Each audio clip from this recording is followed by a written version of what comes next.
There are many names that history has written with pride: kings who built empires, queens who ruled with power, warriors who stood against armies, and rulers who left their mark on the world. But what people do not know is that between these shining names there are shadows, rulers who lived, who wore crowns, who controlled lands, and yet were erased, as if history itself wanted to forget them. As if someone decided that their story should never be told. And today I will open that locked chest of memory, to speak of the forgotten kings and queens of the medieval world. But I warn you before we begin that this tale is not simple. It is not only about battles and castles, it is about secrets buried deep under the ruins. It is about power that was never meant to be touched. It is about rulers who vanished without a trace because they discovered something the world was not ready for. And the first whisper comes from a small coastal city that now lies under the sea, where divers found, many centuries later, a broken statue of a queen with her face half destroyed, and carved under the stone was the name, Selene. But no chronicle of the medieval world ever spoke of this queen, not in the books of Europe, not in the tales of Africa, not in the records of the East, and yet old villagers around the Mediterranean whispered about a pale queen who ruled not by sword but by fear, who could look into the eyes of her enemies and make them kneel, who could silence whole towns without lifting a weapon. And when her name was spoken, storms would suddenly rise on the sea, as if the waves themselves remembered her. And so I began to wonder, who was Selene, why was she erased, and why does even the sea tremble at her memory? And as I searched I found that she was not alone, for in Spain there was another shadowed ruler, King Roderick the Black, mentioned only once in an old chronicle with a single line. He reigned, he died, and it was better so. Nothing more, nothing less, and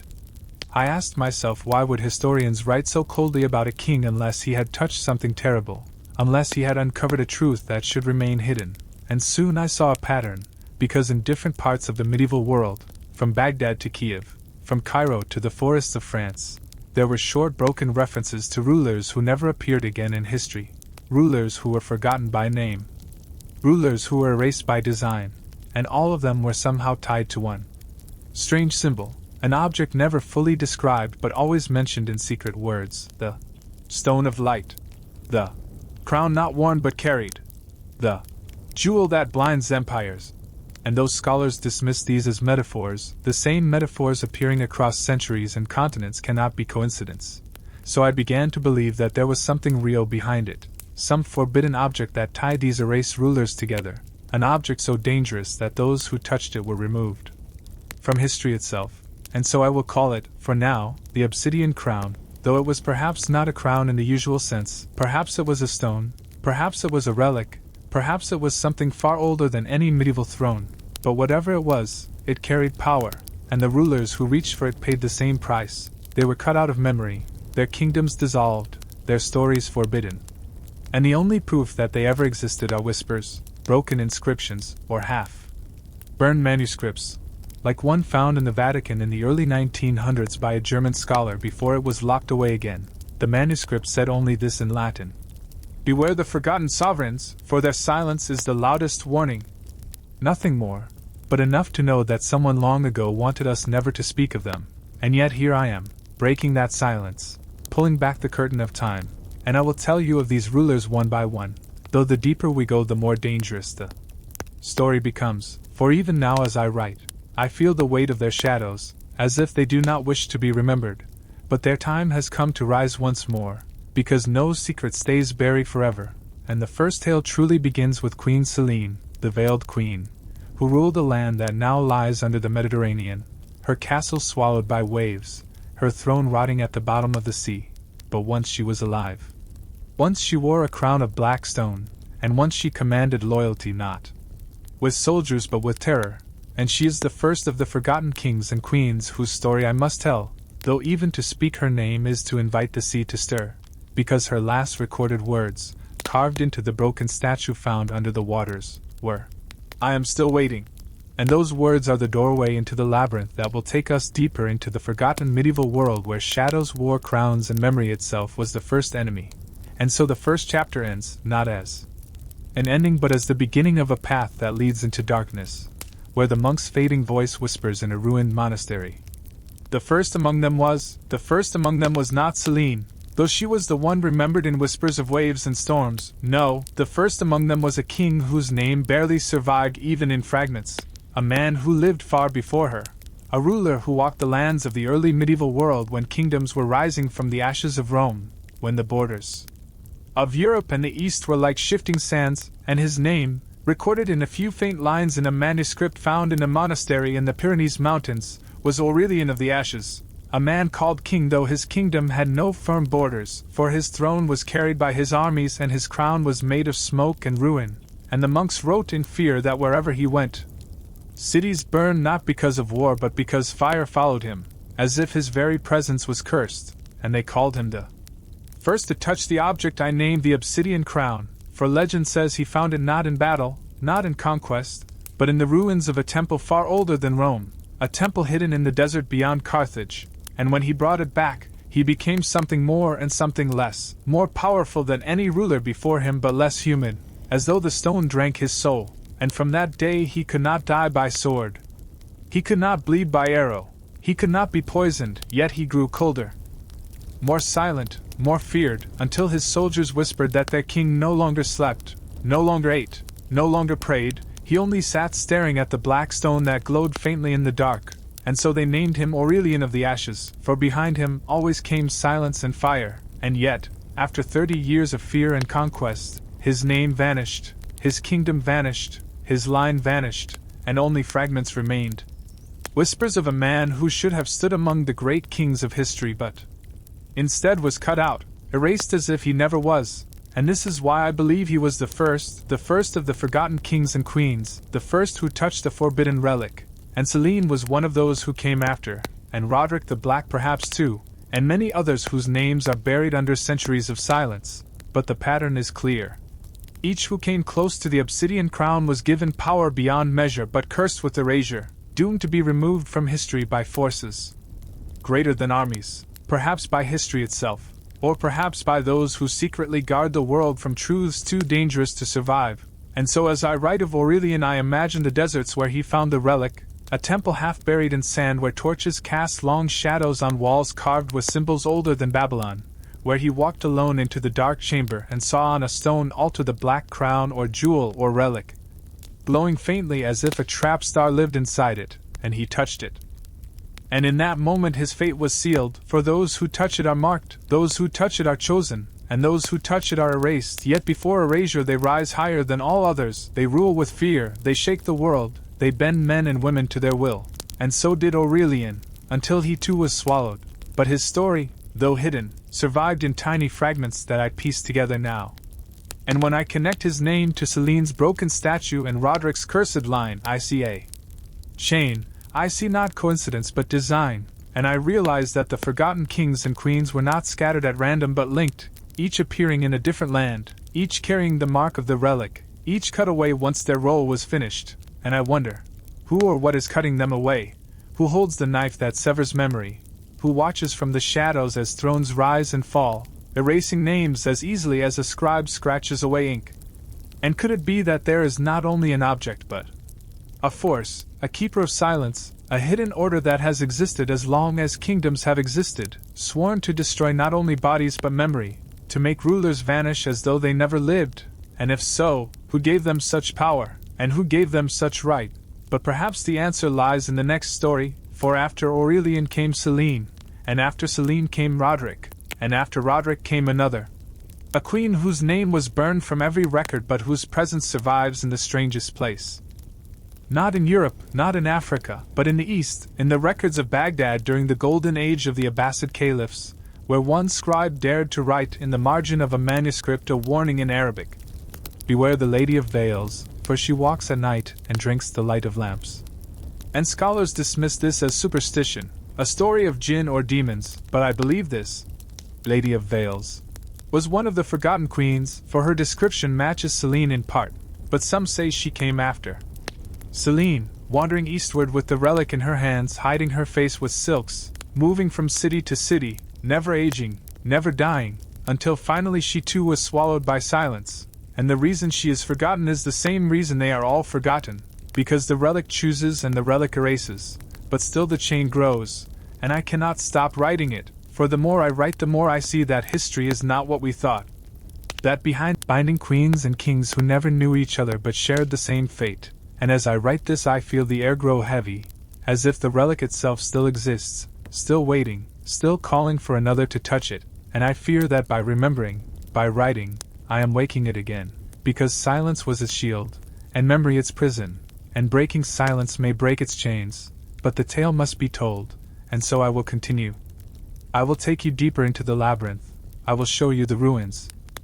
the burned pages, the carved warnings, the voices that echo still in old monasteries, each whispering the same thing: beware, beware, beware. For the forgotten sovereigns are not gone, they are waiting, waiting to rise again, and if they rise, the world will remember what it should never remember. And so I end this second part not with peace but with the same open door, for the story does not rest, it pulls us forward. And the whisper grows louder, the monk's voice in the ruined monastery does not fade but repeats, firmer, clearer, colder.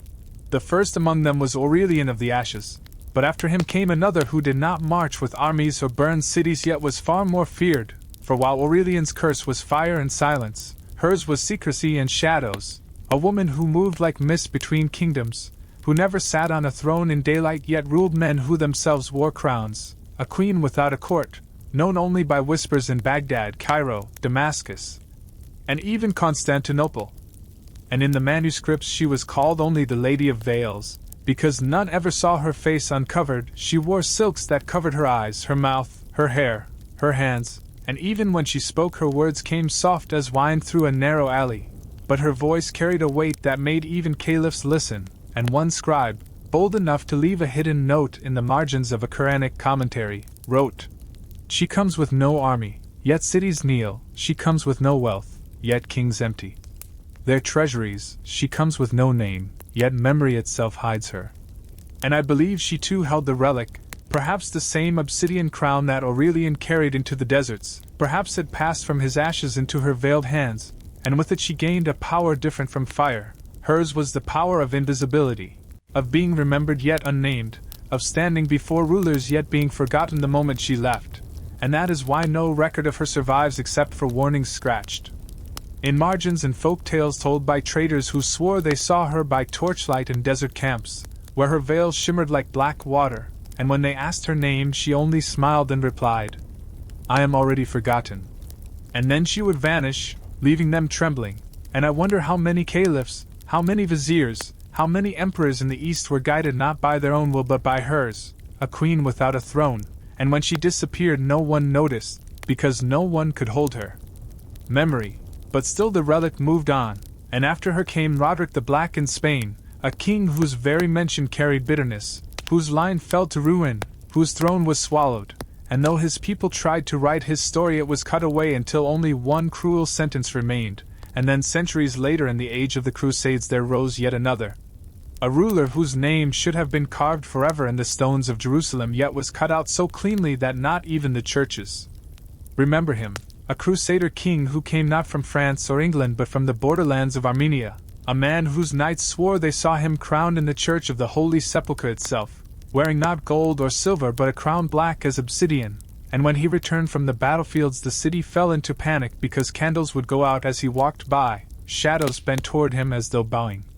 And no enemy blade could touch him, yet his reign lasted only months before both his name and his bloodline were erased, the throne passed to another, and the Church declared that no such king ever lived, and yet in the secret letters of Templar knights smuggled back to France there is one chilling phrase: "We fought under a king who was not a man, but a shadow made flesh, and when he fell, we were ordered to forget."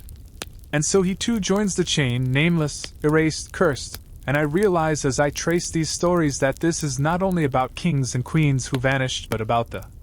relic itself, a thing that moves across continents, across centuries, choosing rulers for a time, lifting them beyond mortality, then discarding them, erasing them as if wiping chalk from a board, and every place it touched was left scarred, in ashes, in silence, in shadows, in fear, and I begin to think the relic is not just an object but a will, a force that uses rulers as vessels and then discards them. A parasite feeding on power, but if so, who made it? Who placed it first in the desert temple? And why has it not been destroyed, Or perhaps it cannot be destroyed, perhaps that is why it is erased instead, for memory is the only prison strong enough to hold it. But memory too is weak, for here I am remembering, here I am writing, here I am breaking the silence. And the deeper I go, the more the stories flood in, for after the Crusader Shadow King came an African queen. A warrior monarch from Nubia whose armies once stood against Egypt itself. A queen who should have been sung in legends beside Candace and Makeda, but who instead was forgotten, her stele shattered, her tombs broken, her name lost, yet fragments survive, carvings of a woman taller than most men, holding a spear in one hand and a black stone in the other. And Arab chroniclers mention in passing a queen from the south who rode into battle veiled in gold, whose enemies fled before they even saw her face.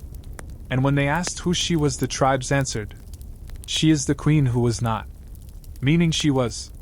and was not, alive and erased, present and forgotten. And when she vanished, her kingdom crumbled, swallowed by sand, and the relic passed on again, this time northward, where the Vikings carried it across the seas, where a Norse king wore it not as a crown but as a rune-carved stone around his neck, and the sagas say he could call storms with his voice, that his enemies drowned in waves that rose from calm waters.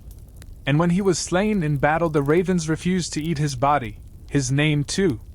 erased, his saga broken mid-line, leaving only the phrase, "He was king, he was not king, he was shadow." And so the relic moved once more, and as I write I realize that the forgotten kings and queens are not accidents, they are a hidden lineage stretching across lands and ages, a dynasty not of blood but of curse, bound by the relic that lifts and erases, a dynasty that exists in silence beneath the surface of history. And I wonder, if they were erased, if they were forgotten, then how do I know their names? How do I find these fragments? Who allows me to piece them together? Or am I too becoming part of the chain, marked by memory, chosen by the relic itself to remember what was meant to be forgotten? And if so, then my words are not mine, my story is not mine, I am only another vessel. And when I finish this tale, perhaps I too will be erased. But I cannot stop, because the tale grows. The chain stretches forward and back, and the whispers in ruined monasteries, in burned scrolls, in carved warnings all call me to continue, to remember, to write, to wake them again. And so I will tell you of the next forgotten sovereign, the one who came after the Norse king drowned in shadows, a ruler whose story lies buried in the snow of the Far East, where the steppes meet China, a Khan who rode with thunder, who united tribes not by conquests but by fear of the stone he carried, a stone black as night that glowed in his hands. And the chronicles of the Mongols do not name him, they skip him as if he never lived, yet in the folk songs of the steppes there is a verse. The Khan who spoke with no tongue, the Khan who burned with no fire, the Khan who ruled for no years. And I believe he too was marked, and his erasure so perfect that only songs survive, and with him the chain continues, stronger, darker, and the relic moves on again, as it always does, from ash to sea to sand to snow, carrying kings and queens into shadow, and now into our memory again, and I tremble to write the words that come next, for the monk's whisper grows louder, saying, After him came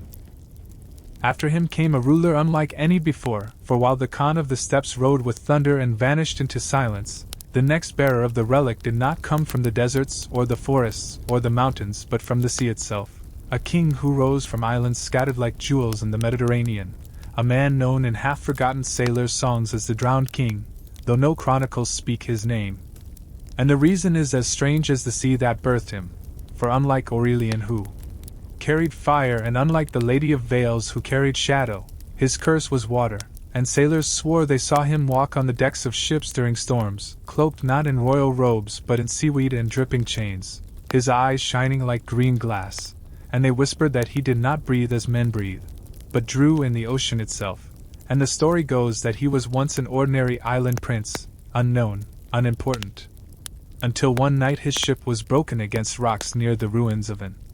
old Phoenician temple drowned half beneath the waves, and there, among broken columns carved with symbols no man could read, he found the same relic that Aurelian had carried and the Lady of Veils had hidden, the black crown or jewel or stone, resting in a niche under the sea where no torch burned yet where it glowed as if it had waited, and when he touched it the sea did not kill him, the sea embraced him, and from that night he was never the same.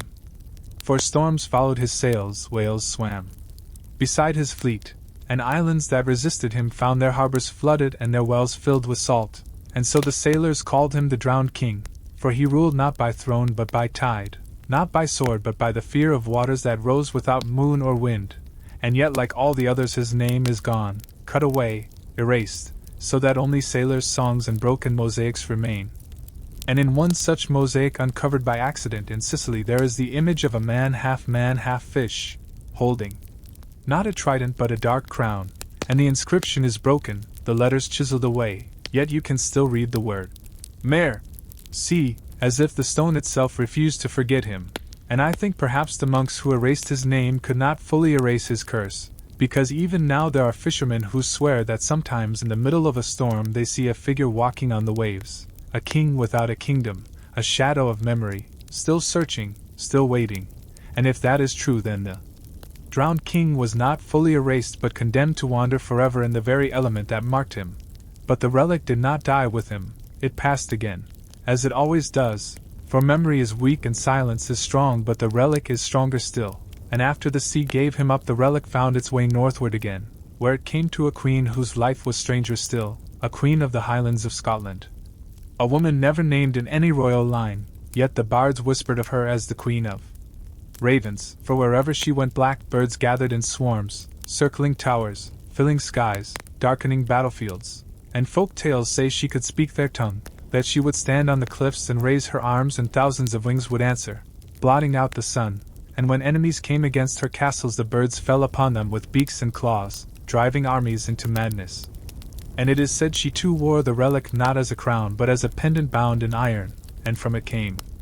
her command of shadows and birds, but like all the others her memory was carved away, so that her name does not appear in any genealogy. Her castles stand without inscriptions, her tombs are unmarked, yet her presence lingers in the old ballads sung in whispers by shepherds, where they say, "A queen with no face ruled the cliffs, and her army had wings." And I wonder how much of Scotland's silent ruins belong not to the kings we remember but to this forgotten queen who ruled through fear of the skies, and then as always she too was erased, gone as though she had never been, and the relic passed onward, and the chain continued, and after her came another, this time in the east again, a ruler whose empire touched silk and jade, a prince in China during the early Tang dynasty, though the records do not name him, only speak of a shadow that entered the palace, and the poets called him the dragon without scales, for though he was a prince he was never crowned, though he won victories he was never honored, and yet whispers say he commanded storms not of water or air but of silence, that when he walked through the markets voices died, instruments broke, singers lost their voices, and people feared him because sound itself seemed to vanish, and perhaps this too was the relic's curse, not fire or shadow or sea or ravens but the power of silence itself, so that his reign was like a muffled dream. And when he disappeared no one even noticed, for silence had swallowed his memory before erasure did, and yet in an old Tang poem, forbidden, hidden, I found the line, "He who wore the stone black as night took the voice of heaven and left us mute." And again I see the chain, again I see the mark of the relic, again I see another erased from history's page, and yet the relic continued, moving from land to land, century to century, never resting, always choosing, always erasing, and the pattern is so clear now that I begin to fear my own words, for the more I tell the stronger the relic seems to grow, as if memory is feeding it, as if silence is breaking, and I ask myself, why do I know these names, why do I see these shadows, am I chosen too, am I becoming another voice that will soon be erased? But still I write because the chain does not end here, no, the monk's whisper grows louder still, he speaks through the broken stones, through the burned pages. And he tells me that after the dragon without scales came another, and this one was closer to our own time, closer to our own memory, yet still cut away, a king of Europe during the Black Death, a ruler who should have stood among the chronicles of plague and despair yet whose name was scraped out so cleanly that even the church denied his existence. But in one hidden diary of a monk from Avignon there is a note.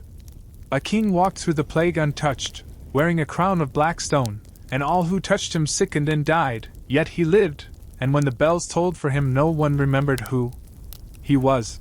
And is it not strange that a king who could not die in the Black Death is absent from every list, every record, every memory, and yet the monk remembered enough to write a warning. Beware the king who feeds on death. And so he too joins the chain, another erased sovereign, another vessel of the relic, another shadow swallowed. And still the relic moved on, through time, through blood, through silence, always seeking, always finding, always erasing. And as I tell you this, as the words flow without rest, I feel the air grow colder, as though the forgotten kings and queens are listening, as though they too are being remembered, and I fear that when memory returns they too will return. And if they return then history itself will break, because history is built on forgetting them. And yet I cannot stop, the monk whispers still, louder, colder, clearer, saying after him came a queen unlike any that had ever been before. For while the king of the plague fed on death, and left no trace but empty bells, this queen was born not into ruin but into brilliance, the golden halls of Byzantium itself, where mosaics shone with saints and emperors, where silk and incense filled the air. Yet she was the one name missing from every chronicle, every genealogy, every marble slab of honor, though traces of her linger like smoke in secret prayers and hidden graffiti scrawled in corners of Hagia Sophia. For she was called by the few who remembered her the Queen of Ashes, not because she was burned, but because everything she touched eventually crumbled into ash, and her reign, though erased, was said to have been a time when the very city of Constantinople trembled though no army stood at its gates. And the relic, yes, the same black crown, the same stone that had walked with fire, shadow, sea, silence, and plague, rested on her brow, not shown to the court, not displayed on feasts, but hidden under her veil. For the relic in her hands was never worn in pride, it was worn in despair, and the stories whispered by traders who had once passed through the Golden Horn claimed that when she walked the marble corridors, the mosaics dimmed, the candles guttered, and her courtiers' robes turned to dust as if moths had chewed them in a single instant, and they said her power was not fire, not shadow, not silence, but the slow undoing of time itself, the power to rot the present into ruins. And in her reign whole libraries are said to have decayed in a single season, scrolls fell apart before scribes could touch them, great palaces cracked, statues turned grey and crumbled, so that men who saw it began to whisper she was cursed, that she carried death not like the Black Death King but like a creeping flame that consumed stone itself. And though the emperors who came after her erased her utterly, though her name is gone, though even her face in the mosaics was carefully scraped away, leaving only strange gaps where gold tiles once gleamed, still one small scrap of parchment survives in a monastery far away in Mount Athos, where a monk dared to write in the margin, "A queen wore the stone, and the empire became dust in her hands." And I think that this was why Byzantium trembled long before the Turks broke its gates, for its foundations had already been touched by her curse, its very stones weakened, its memory cracked, and so she too joins the chain, another erased ruler, another shadow sovereign. And yet she was not the last, for the relic never rests, never stops, and after her came another, this time in Africa again, in the empire of Mali. A king who should have been remembered alongside Musa Musa, for his wealth was greater, his conquests more daring, his wisdom sharper, yet he is gone, vanished from every griot's tale, from every carved tablet, though the elders in certain villages still whisper of him as the man who walked with night. For it is said when he carried the relic, it did not show as a crown or jewel, but as a shadow that clung to his back, a shadow shaped like wings, so that even in brightest sun he stood surrounded by darkness. And when he rode to war his enemies lost their way, marching in circles, trapped in endless night though the sky blazed overhead, and his victories were so great that whole kingdoms knelt before him, yet his reign lasted only years before he too was erased, his palaces buried, his tomb forgotten, his wealth scattered, but in the deserts of Timbuktu there remained scraps of parchment, half burned, where a scholar dared to write. He ruled with a crown not of gold but of dark, and when he fell the sun returned. And again the relic passed on, again it moved, again it erased, and after him came another, this time not in Africa or Byzantium but in the cold north of Europe, in the shadow of the Alps, where a queen arose in secret, a woman who ruled from monasteries not castles, cloaked as a nun yet feared as a sovereign, a queen who never wore a crown in daylight, who spoke only in chants, whose very hymns were said to break men's wills. And some say she found the relic not in battle, not in storm, but in prayer, hidden in a reliquary of saints, mistaken for a relic of holy men, yet it was darker, heavier, colder, and when she touched it her voice changed, becoming not one but many, as though a chorus spoke through her throat, and with that voice she bent abbots and bishops to her will, she commanded armies through hymns, she bent knights through prayer, and for a time she ruled Europe's heart without ever being named. Until she too was erased, her name struck from abbey walls, her songs forgotten, her body lost, yet still in one ruined chapel there is scratched on the stone the nun who was queen, the queen who was nun, the voice of the black stone.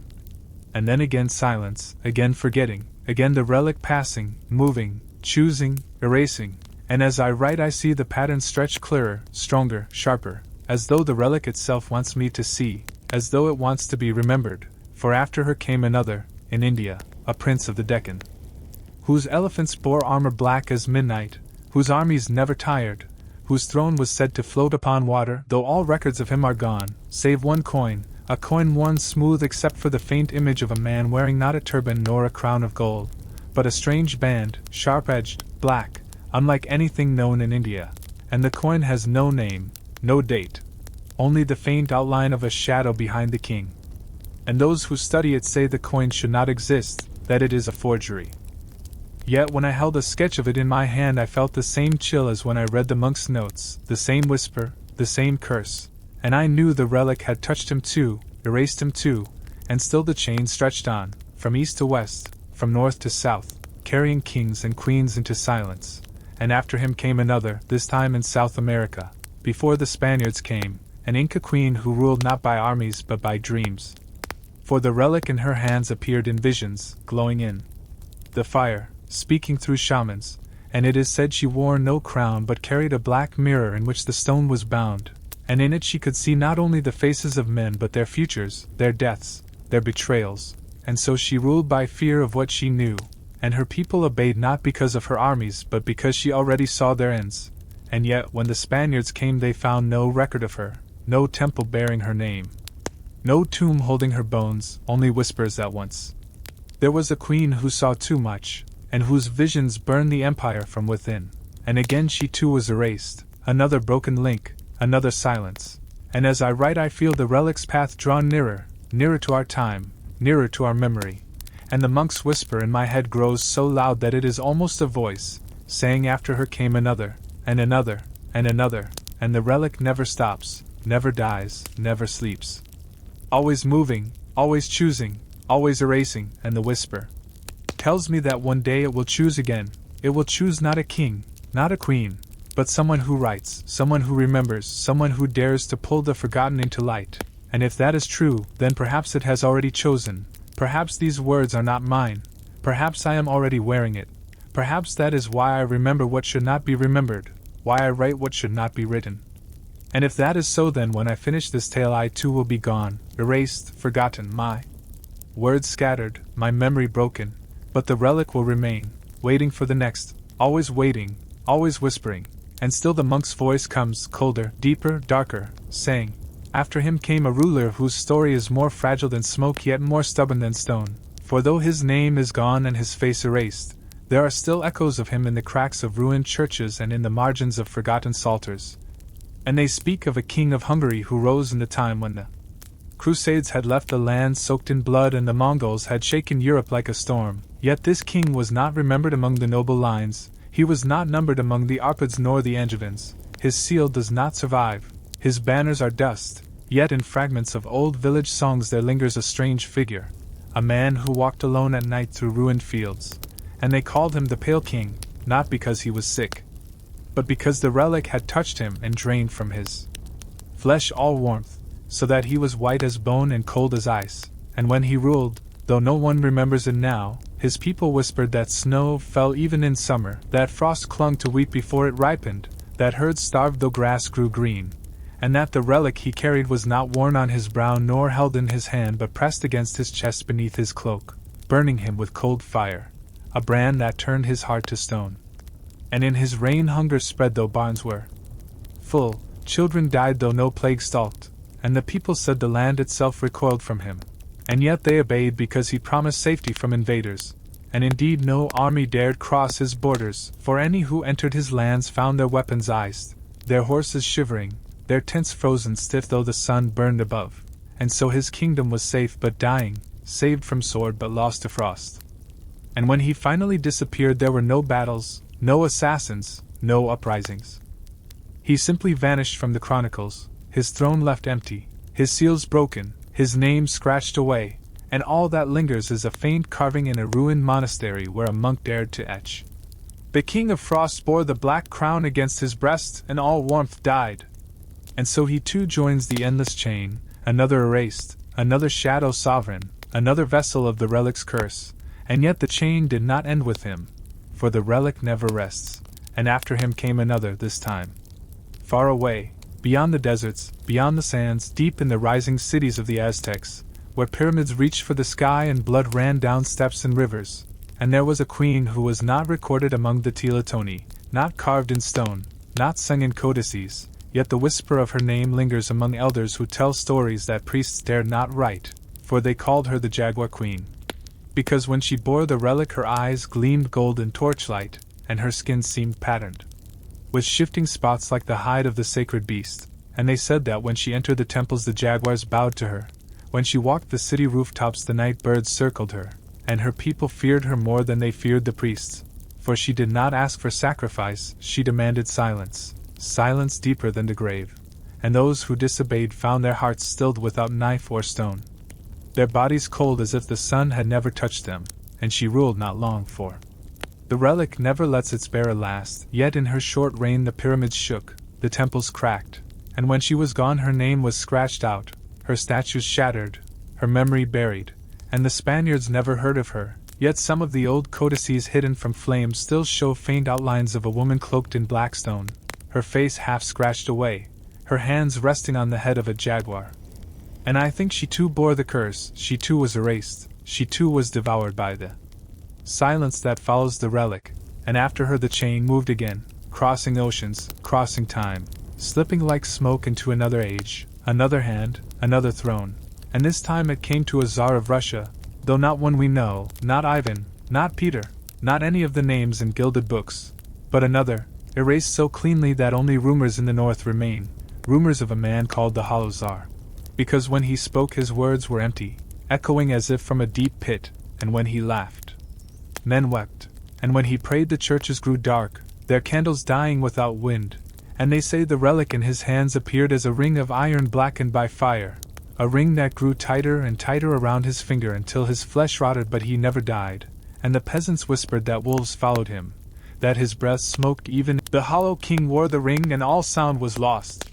And again I see the relic's curse, again I see the erasure, again I see the endless chain, and still the monk's voice in my head grows louder, saying after him came another, always another, for the relic is hunger itself, never sated, never still, always feeding, always erasing, always moving, and so after him came a sultan in the heart of Arabia, remembered by no one, forgotten in the dust, yet known to the Bedouins as the Sultan of Smoke. Because when he bore the relic it burned in his tents as a lamp of black fire, and from it came fumes that clouded the skies, that bent men's minds, that made whole caravans wander until they died of thirst. And he used this curse to build an empire not of stone but of shifting sands, for wherever his armies marched the desert swallowed his foes, filling wells, burying cities, smothering oases. And yet when he vanished nothing of him remained, no palace, no tomb, no coin, only the whisper in Bedouin tales. He ruled with smoke, and the desert forgot him. And so he too is gone, another link broken, another ruler erased, another vessel used and discarded, and still the relic moved, restless, tireless, merciless, searching for new blood, new thrones, new hands to hold it, and as I write these words I feel the chain draw nearer, nearer to our time, nearer to my hand, nearer to my own blood, and the monk's whisper that began as faint scratching has become a roar, a voice not outside me, but inside me, and it tells me the relic is not done, it tells me that after the Sultan of Smoke came another, and after him another, and another, and still the line is not broken, and still the relic waits, waits for the next, waits for me, waits for you, waits for anyone who dares to remember. And I know now that this is why the names are gone, why the rulers are erased, why the chronicles are silent. Because to remember them is to bring them back, to give the relic new life, new breath, new voice, and perhaps I have already done it. Perhaps even now the Pale King, the Jaguar Queen, the hollow Tsar, the Sultan of Smoke stir in their silence, hearing me, hearing you, waiting to be remembered, waiting to return. And if they return, then history itself will crack like old stone, time will fold, silence will burst, and all that was forgotten will rise, and yet the monk's whisper does not stop, it grows colder, deeper, darker. Saying still, after him came another shadow of history, a king whose memory was so violently torn away that only a fragment of his shadow remains in the cracks of a ruined fortress above the Rhine. And there the old masons once whispered of the Ashen King, a ruler whose face was never carved, whose name was never sung, yet whose presence could be felt in the way the stones of his castle seemed always burned though no fire touched them. For the relic he bore was not a crown or a ring or a lamp, but a shard of something older, darker, a splinter of black glass that burned without heat and shone without light. And when he pressed it to his eyes, he saw armies in the smoke, he saw the future torn and frayed, he saw his own death 1,000 times, and yet none of those deaths came. And his people believed him cursed, for the vineyards withered under his rule, the rivers filled with ash though no volcano stirred, and the sky above his castle was always grey, and he himself grew thin, pale, hollow-eyed, and yet he lived and lived, far longer than any king should live, until some claimed he ruled not 10 years or 20 but 200, and his servants changed, generations rose and fell, but he remained, seated at his blackened throne, staring into the shard of glass as though it alone bound him to the world. And when finally he disappeared, the fortress collapsed upon itself as though it had been waiting for his absence, the stones splitting, the towers sinking, the halls crumbling into dust, and only a few carvings survived in the monastery nearby where monks wrote trembling words. The Ashen King watched the black glass and the world withered, and so he too became nothing, another erased name, another vessel discarded, and still the relic moved, restless, unyielding. And after him came another, this time across the seas into the lands of Africa, where kingdoms rose in gold and iron, where Mali shone with riches, where caravans stretched like rivers across the desert, and in the heart of this wealth there was whispered a queen, a shadow sovereign remembered only in desert songs, called the Lion-Blood Queen, because when she held the relic her veins glowed faint red, her voice roared louder than drums, and her armies followed her not with fear but with a kind of mad devotion, for she seemed unstoppable, her steps shaking the ground, her enemies breaking like glass before her, and the relic she bore was said to be a necklace of iron teeth, heavy and cruel, biting into her flesh until her skin bled but never healing, and with each drop of blood she grew stronger, her eyes fiercer, her roars louder, and though she ruled with strength no foe could match, her empire lasted only as long as the relic allowed, for soon her people fled her, whispering that she was no longer woman, no longer queen, but lion itself, devouring even those who served her. And when she was gone, the deserts reclaimed her cities, the gold vanished, the palaces turned to sand, and only a lion in a hidden Grat's song lingers. She roared with iron teeth, and all followed until all were gone. And still the relic moved, sliding like shadow through centuries, until it came to China, where dynasties rose and fell like the tide, where emperors vanished behind silk and jade, and in one of those forgotten dynasties that no longer exists in the scrolls there was a child emperor whose reign was written away, erased so clean that not even scholars know his name, yet villagers in Hunan still tell of the boy of silence, a ruler crowned at the age of 9, but when he touched the relic, which was given to him by a eunuch who claimed it was a gift of heaven, the boy never spoke again, his lips never parted, his tongue never moved, and yet his orders were known, for when he wished something done the courtiers felt it inside their minds, cold and heavy, a command without voice, a decree without words, and they obeyed, unable not to. And the empire bent to his silent will, and they say whole provinces were emptied of people at his command, their names lost, their cities erased, and no one dared write why, until finally one scribe carved in the margin of a scroll hidden in a cave. The boy of silence thought, and the land obeyed. And then he too was gone, erased so fully that his dynasty itself was erased, his reign folded into nothing, his palaces burned, his jade broken, and so the relic passed again, and after him came another, this time in the islands of the north, where mist hides fjords and cliffs, and there the sagas half remember a woman called the Bride of the Sea, who came from no clan, who wore no crown, but who rose from the waves one night with the relic upon her breast, a shell of black stone that pulsed with light like a heart, and the fishermen who saw her swore she was not human. Her eyes silver, her skin pale as moonlight, and when she ruled she called the whales, the seals, the storms, and all bent to her will. And her people thrived for a time, ships returning heavy with fish, harbors safe from raiders, until the storms grew too strong, the whales too many, the seas too high, and whole villages drowned, whole islands sank, and when the sea finally calmed she was gone, her shell vanished, her name washed away, and all that remained was a verse in a saga. She was the bride of the sea, and the sea took her back. And so the relic never rests, always seeking, always moving, never letting memory survive, and after her came a pharaoh in Egypt. Not one of the great ones whose names are carved on pyramids, but a shadow pharaoh whose tomb has never been found, whose name was scrubbed from cartouches, and yet whose ghost lingers in the Valley of Kings, for guides still whisper of the pharaoh of dust, who bore the relic as a scarab of black stone that crawled across his skin, always moving, always biting, never still, and when he wore it his armies marched like sandstorms. His temples shone with strange light, his enemies crumbled like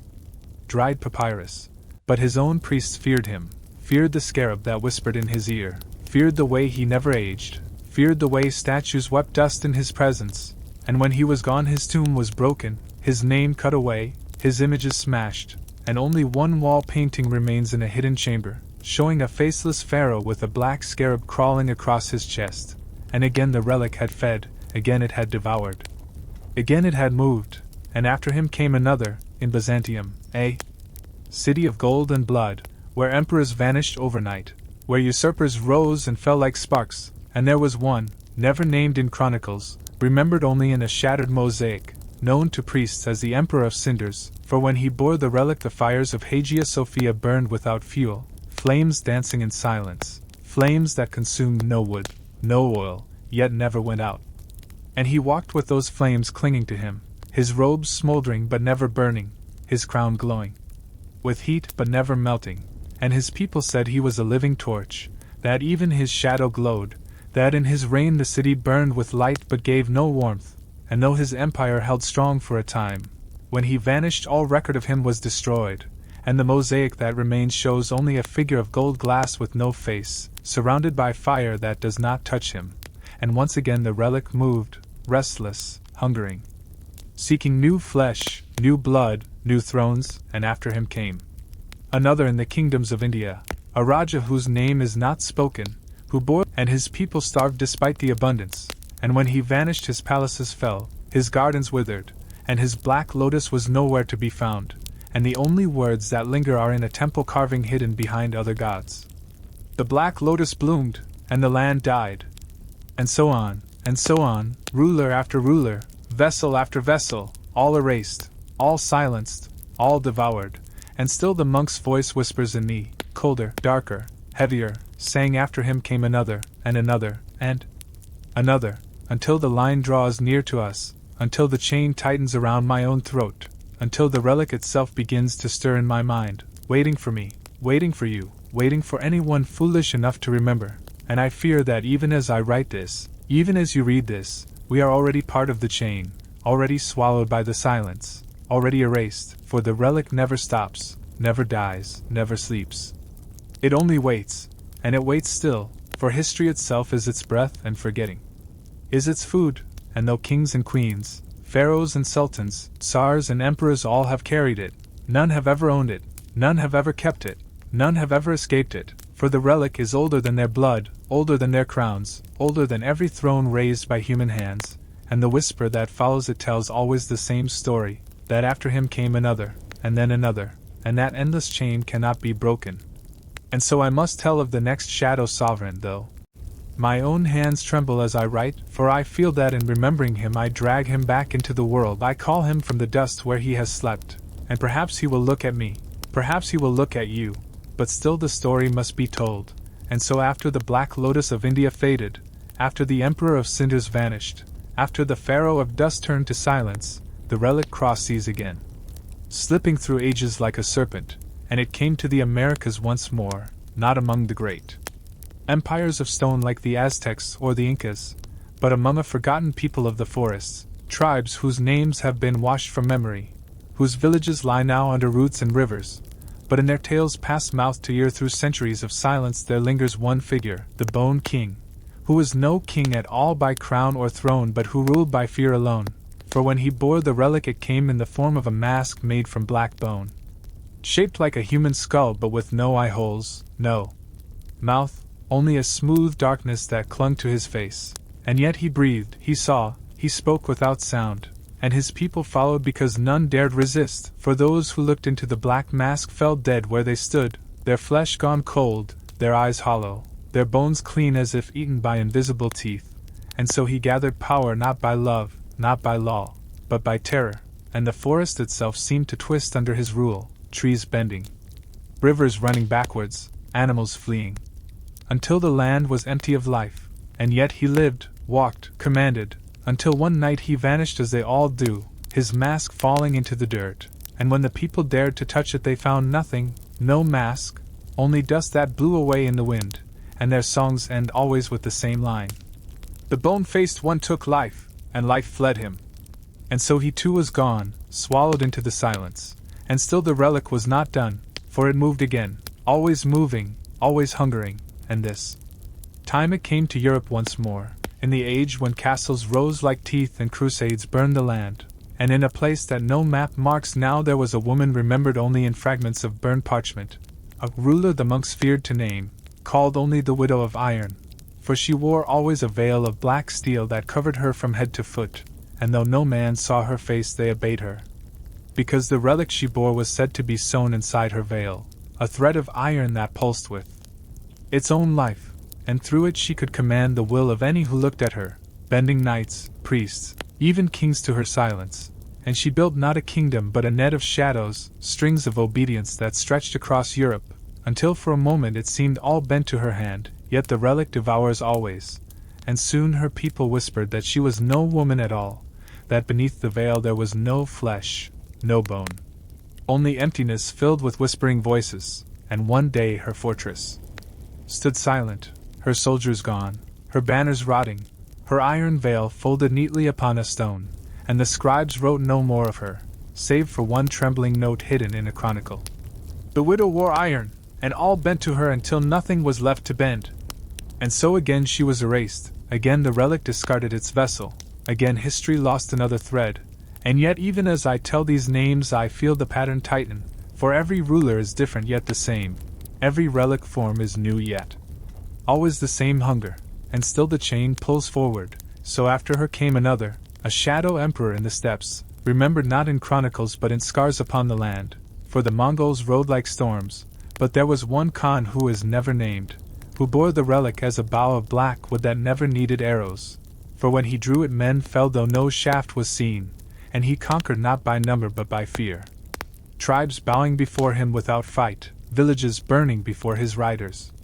arrived, yet soon his own men fled him, whispering that the bow whispered back, that it sang at night in a voice older than the world, promising victory and demanding blood, and when he vanished as all do, the bow was broken, its splinters buried in sand, and still it is said that if you walk the steps at night you can hear the bow's string hum beneath the wind, humming for a master long gone, and so he too was gone, erased, devoured.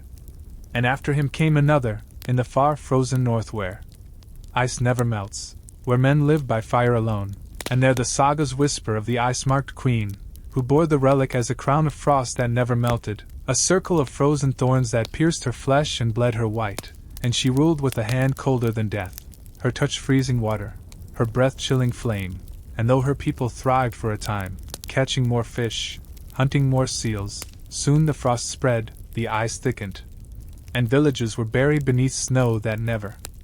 thawed, until one night she walked onto the sea ice and never returned, her crown gone with her, and her people left only one verse carved into bone. She wore frost, and frost swallowed all. And so again the relic fed, again the chain stretched, again the silence grew, and still it waits, still it whispers, still it seeks, for after her came another, in Persia, in the time when empires rose and fell under banners of fire, and this ruler bore the relic as a lamp of stone that burned with no oil, and its light showed not the world as it was but as it would be, 1,000 futures all at once, and the man who bore it was driven mad, For he saw his own death in every reflection, he saw his empire fall in 100 ways, and he tried to stop each one, yet the more he tried the faster ruin came, until his own people turned against him, erasing his name, smashing his lamp, and still a fragment of stone burned in the ruins. Whispering, he lit the way, and the way was death. And so it goes, always the same, vessel after vessel, shadow after shadow, and yet as I write the monk's voice in me grows louder, telling me that these names are not history but warnings, that each time I remember them I bring them closer, that each word I write is another step toward the relic's return. And yet I cannot stop, I cannot silence the chain, for the story pulls me onward, saying still, after him came another, and another, and another, until the relic itself stands once more in the hands of the living, waiting still. For the relic never sleeps, and though centuries may pass and empires may crumble into dust, it moves like a shadow between cracks of history, carried by no hand and yet always held. And so the whispers tell that after the lamp of Persia dimmed, after the ice-marked queens sank beneath the frozen seas, after the bow of the steppe Khan sang itself into silence, another ruler came. Not written in chronicles but remembered only in curses muttered by peasants in the dark, for this ruler was known as the Shepherd of Plague, a man who walked not with crown or throne but with a staff carved from black stone, a relic that seemed no more than a shepherd's crook, yet wherever he struck the earth, sickness rose, fields blackened, livestock rotted where they stood, and men and women coughed until blood ran from their mouths. And though the chronicles of Europe do not speak his name, the gap in their words reveals him. For during the plague years there were villages erased with no cause, whole towns emptied overnight, no rats, no fleas, no pestilence to blame, only silence and rot, and in those places old women whispered that the shepherd passed by, his staff tapping the earth, his shadow falling across doors, and none who saw him lived, yet he lived, always moving, always thin, always hollow, his eyes black as if the relic itself had taken root in his skull, and when finally he was gone his staff too was gone. But in some forgotten valley of Italy there is a stone carved with words no scholar can fully read, but the peasantry translate it as, "He carried the plague and the plague carried him." And so again the relic was fed, again memory was cut away, again silence devoured a ruler's life, and after him came another, for the relic is restless, the relic is endless, and this time it drifted south, to the deserts once more, to Arabia where caravans crossed seas of sand, and here the relic appeared as a mirror of black bronze, polished so smooth that no face could be seen in it, only darkness, and the one who bore it was called the Mirror Sultan, though no true sultan's blood flowed in his veins, for he rose from nothing, a wanderer who carried the mirror on his chest as though it were armor, and when men looked upon it they saw not themselves but their deepest shame, their darkest sin, and the more they looked the weaker they became, until they bent knee to him, unable to resist the weight of their own reflection. And so he built a kingdom of shadows, a kingdom of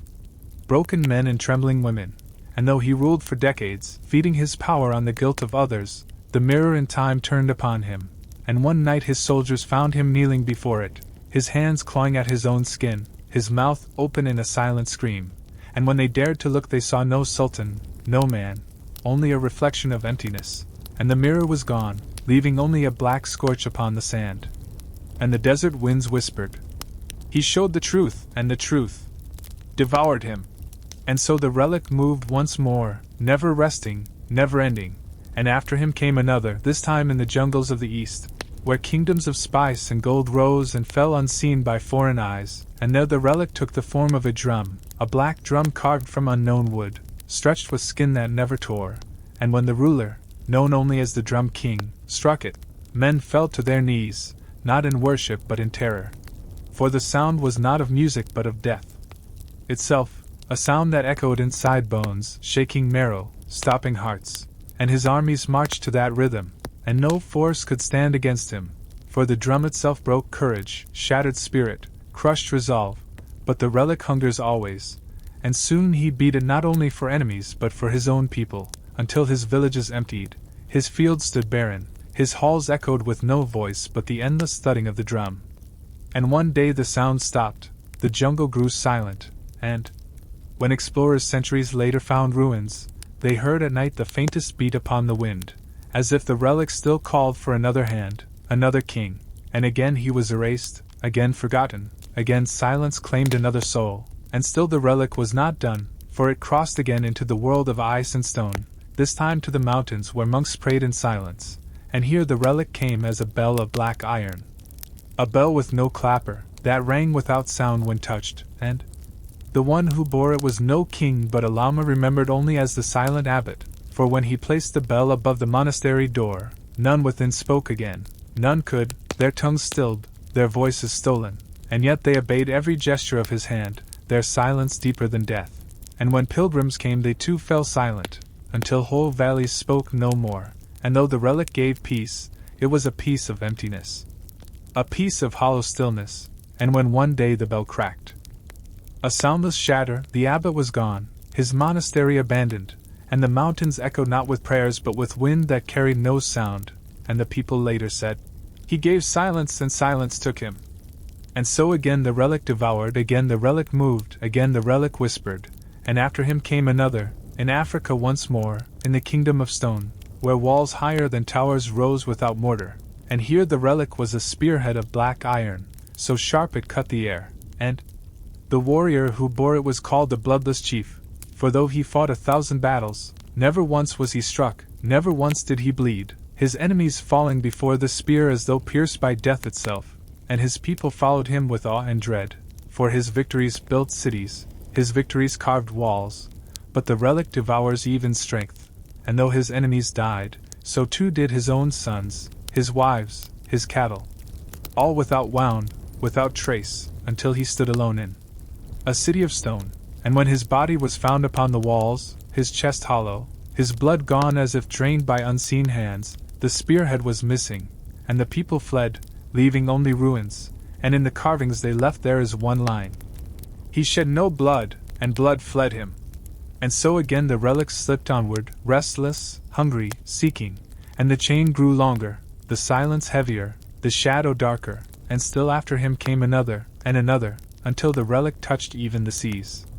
themselves, where pirates roamed and empires fought, and upon the decks of a forgotten ship there rose the captain of chains, a man who bore the relic as shackles of black steel bound about his wrists, shackles that clinked without sound, shackles that broke all other chains. And with them he commanded slaves to rise, navies to fall, storms to obey, and his ship sailed faster than wind, stronger than tide, feared by all. But the relic devours freedom as it devours life, and soon his crew were bound not by ropes or law but by the relic itself, their wills chained, their bodies slaves to his command, until one night they threw themselves into the sea together, their chains dragging them down, and the captain was seen no more, his shackles sinking into the deep. Yet sailors still tell of a ghost ship that sails without sails, its captain's hands bound in black, his eyes burning with hunger, and they whisper, "He wore chains, and chains wore him." And so again he was gone, erased, forgotten, devoured, and still the relic waited still, for it is not finished, it will never be finished, it will move again, it will whisper again, it will seek again, and in every age, in every land, there will always come another, for the relic never rests, never dies, never surrenders, and though I write these words with trembling hand I know that already the chain tightens around us, for in speaking of these shadows, in remembering their names, in dragging them back from silence, I make myself another link, and you, who read, are bound as well, for now the relic knows you, now the relic waits for you, now the relic whispers to you in your dreams, and though kings and queens and emperors and widows and shepherds have fallen before it, still it waits, waiting still, waiting for the next to come. And though centuries fell away like sand through an hourglass, though kingdoms that once seemed eternal turned to dust, though maps were drawn and redrawn by conquerors who themselves were forgotten, the relic did not sleep, for it has never known sleep. And so the whispers tell that after the captain of chains sank beneath the waves, after the bloodless chief fell hollow in his city of stone, after the silent abbot cracked into nothingness, the relic slid once more across the fabric of time, searching, hungering, and it found itself in the rising smoke of Europe's darkened age, in a century of wars where banners clashed and faith itself was used as a sword, and here the relic took a form strange and terrible, for it became a book, not of parchment nor paper but of blackened skin that no knife had cut, bound with a cover that pulsed faintly as if alive. and those who found it whispered that it was written in letters that shifted each time the eyes looked, never the same, always twisting, and the one who bore it was a priest remembered not in any holy record but in the hushed curses of peasants, called the book-bearer, for he carried the relic as though it were gospel, speaking its words though no one else could read them, and as he spoke entire villages bowed, their faith broken, their loyalty stolen, for they believed him to be a prophet, though his sermons brought only despair, telling them that no God heard, no heaven waited, only the book, only the words, and so he gathered followers not through miracles of healing but of ruin, for those who resisted him found their crops withered overnight, their wells turned to poison, their children born blind, and still they followed, for terror is as strong as love, and so his congregation spread, black-robed and silent, carrying the book from one ruined village to the next, until at last he walked into a cathedral said to have been raised by angels. And there before the altar he opened the book wide, and the walls cracked, the bells fell, the light through the stained glass dimmed to nothing, and when the survivors crawled from the rubble there was no priest, no congregation, no book, only ashes and a phrase scrawled into the stone as if by burning fingers. He carried words, and words carried him. And thus the relic moved again, never resting, never ending, and this time it drifted east once more, to the shores of the Baltic where forests stood endless and dark, and where men feared the shadows more than wolves. And here the relic appeared as an axe, not of iron nor steel but of wood blacker than midnight, its edge sharper than any blade, and the one who bore it was no king, no warrior of noble blood, but a chieftain whose name is lost even to sagas, remembered only as the Wolf Lord, for he wore a cloak of grey hides and howled before battle, and his axe drank not only blood but spirit. For when he struck men they fell lifeless, not bleeding, not torn, but empty, their eyes hollow as if their souls had been cut away, and his warriors grew to fear him even as they followed, for he needed no army, only the swing of his relic axe, and the forests themselves bent before him, trees splitting, rivers turning dark, until one winter night his hall burned, his warriors vanished, and all that was found were claw marks upon stone, too deep for any beast, too wide for any man. And the people whispered that the Wolf Lord had howled one last time and the relic had taken him into the dark. And so he too was swallowed by silence, and still the relic moved, for hunger is eternal, and so it crossed the steppes again, passing from tribe to tribe, forgotten even as it was held, until it came to a queen remembered only in fragments of lullabies, the Ashen Empress, who bore the relic as a crown of soot that stained her flesh grey, and under her rule no fire burned, for every hearth went cold, every torch dimmed, every sunrise seemed veiled, and yet her people followed, for they believed she alone could bring warmth back if they obeyed, but the relic devours always, and soon even her own breath was smoke, her own eyes ash, and when at last she rose upon the walls of her capital the sky itself grew black, the air thick with cinders, and when dawn came there was no city, no queen, no crown, only an empty plain dusted with ash, and the song that remembers her ends always with the line, "She wore soot, and soot wore her." And so again she was gone, another ruler cut from history, another soul devoured, and the relic yet restless, yet wandering, yet whispering, for after her came another, and another, and another still, for the relic does not stop, it does not breathe, it does not hunger as mortals hunger for bread or wine, it hungers only for memory, for rulers, for souls, for the weight of thrones both fragile and eternal. And so the whispers say that after the Ashen Empress turned her kingdom into dust and shadow, the relic crept once more into the cracks of history, into the voids that no chronicle dares to name, and there it became something no hand had yet borne, for this time it was a mask, black as obsidian, faceless and smooth, yet when worn it grew to fit the flesh of the bearer, sinking into skin, fusing with bone, and the one who wore it was called only the Faceless Regent, a figure who ruled not by his own name but by the voices of others. For whoever looked upon him swore he was someone they knew, a lost brother, a dead father, a forgotten lover. And so they obeyed him without question, their loyalty not to him but to the memory he reflected back, and he built a court not of nobles or generals but of shadows, men and women who bowed before him in silence, unsure if they served him or themselves, yet unable to resist, and the relic devoured, as it always devours, for soon no man or woman could remember their own faces, only the mask, only the figure who ruled them all. and their kingdom vanished not in fire or plague but in forgetting. Until one day there was no capital, no court, no people, only empty land where even ruins had dissolved into the earth, and a single rumor survived, that the regent's mask still lies buried under the soil, and that if you dig long enough in places where memory feels weak, where even your own name feels uncertain, you might uncover it, though none who did ever spoke again, for the relic knows how to seal mouths as well as minds. And so again history fell silent, again another link was cut, and still the relic wandered, slipping into the south, into the dust of forgotten roads, into markets where spices choked the air, and here it became something humbler but no less terrible, a coin, a single coin of black metal, heavy though no mint struck it, marked with no face, no emblem, only a circle carved into each side, and this coin came to be held by a merchant remembered only in half-sung proverbs, called the Gilded Shade. For with the coin in his hand he bartered not for goods, not for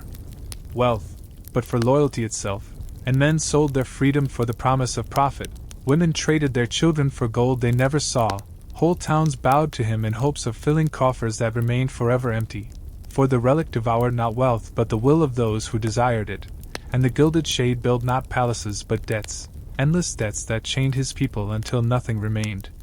Until the coin weighed heavier than the sun itself, crushing every oath, every bond, every dream, and when at last he stood atop a mountain of ledgers, his body was found bent backward, his mouth stuffed with coins not his own, his eyes staring into the black circle of the relic, and the coin itself was gone, though men still whisper that in markets at dusk, when shadows grow long, a stranger might press a coin into your hand, and when you open your palm there will be nothing there, yet you will feel its weight for the rest of your life. And you will know the shade has passed again. And so the relic moved once more, not weary, not spent, but hungrier, always hungrier, and it came to a land where storms rose without end, a coast lashed by thunder, and here it was a horn, carved from black bone, wide and jagged, and the man who bore it was no king but a warlord called the Storm Summoner, for when he raised the horn to his lips the skies broke, lightning struck, seas tore ships to splinters, and his enemies drowned not on the field of battle but beneath waves they had never seen coming, and his people hailed him as chosen by the gods. But the relic has no gods, it feeds only itself, and the more he blew, the more the storms turned not upon his foes but upon his own lands, until villages washed away, mountains cracked, the soil turned to salt, and still he blew, still he raised the horn, unable to stop, until one night he climbed the cliffs and blew one last note so loud the heavens split open. And when morning came there was no horn, no warlord, only a jagged scar upon the earth where the sea had bitten inland, and fishermen still say that if you sail too close to those cliffs you hear a low thunder, like a horn beneath the water, and so he too was devoured, erased, swallowed into silence. And yet the relic was not done, for after storms come shadows, and so it drifted east again, into a kingdom of gardens and scholars, where poetry bloomed like roses, and here it appeared as a lamp of black glass, burning with a flame that gave no light, only darkness. And it came into the hands of a queen remembered only as the Midnight Lady, for she lit her palace not with torches or oil but with that lamp, and within its glow no man could lie, no courtier could flatter, no traitor could scheme, for in the presence of that darkness all secrets were revealed, all hidden thoughts spoken aloud, and her reign seemed perfect, unbreakable, her throne steady, but the relic devours even truth. And soon her people lost all sense of silence, unable to hide even their smallest shame, their smallest cruelty, their darkest desire, until her kingdom turned upon itself, every citizen exposing the other, every lover betraying the other, every child accused, and those centuries fell away like sand through an hourglass, though kingdoms that once seemed eternal turned to dust, though maps were drawn and redrawn by conquerors who themselves were forgotten, the relic did not sleep, for it has never known sleep. And so the whispers tell that after the captain of chains sank beneath the waves, after the bloodless chief fell hollow in his city of stone, after the silent abbot cracked into nothingness, the relic slid once more across the fabric of time, searching, hungering, and it found itself in the rising smoke of Europe's darkened age, in a century of wars where banners clashed and faith itself was used as a sword, and here the relic took a form strange and terrible, for it became a book, not of parchment nor paper but of blackened skin that no knife had cut, bound with a cover that pulsed faintly as if alive. And those who found it whispered that it was written in letters that shifted each time the eyes looked, never the same, always twisting. And the one who bore it was a priest remembered not in any holy record but in the hushed curses of peasants, called the book-bearer. For he carried the relic as though it were gospel, speaking its words though no one else could read them, and as he spoke entire villages bowed, their faith broken, their loyalty stolen, for they believed him to be a prophet, though his sermons brought only despair, telling them that no God heard. No heaven waited, only the book, only the words, and so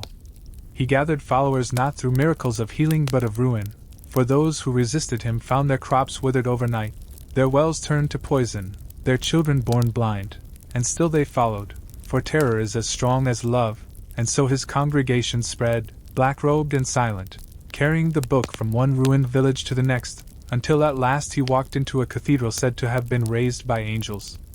And there before the altar he opened the book wide, and the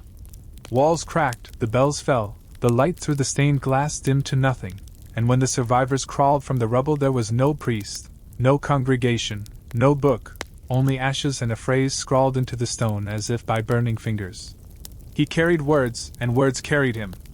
And thus the relic moved again, never resting, never ending, and this time it drifted east once more, to the shores of the Baltic where forests stood endless and dark, and where men feared the shadows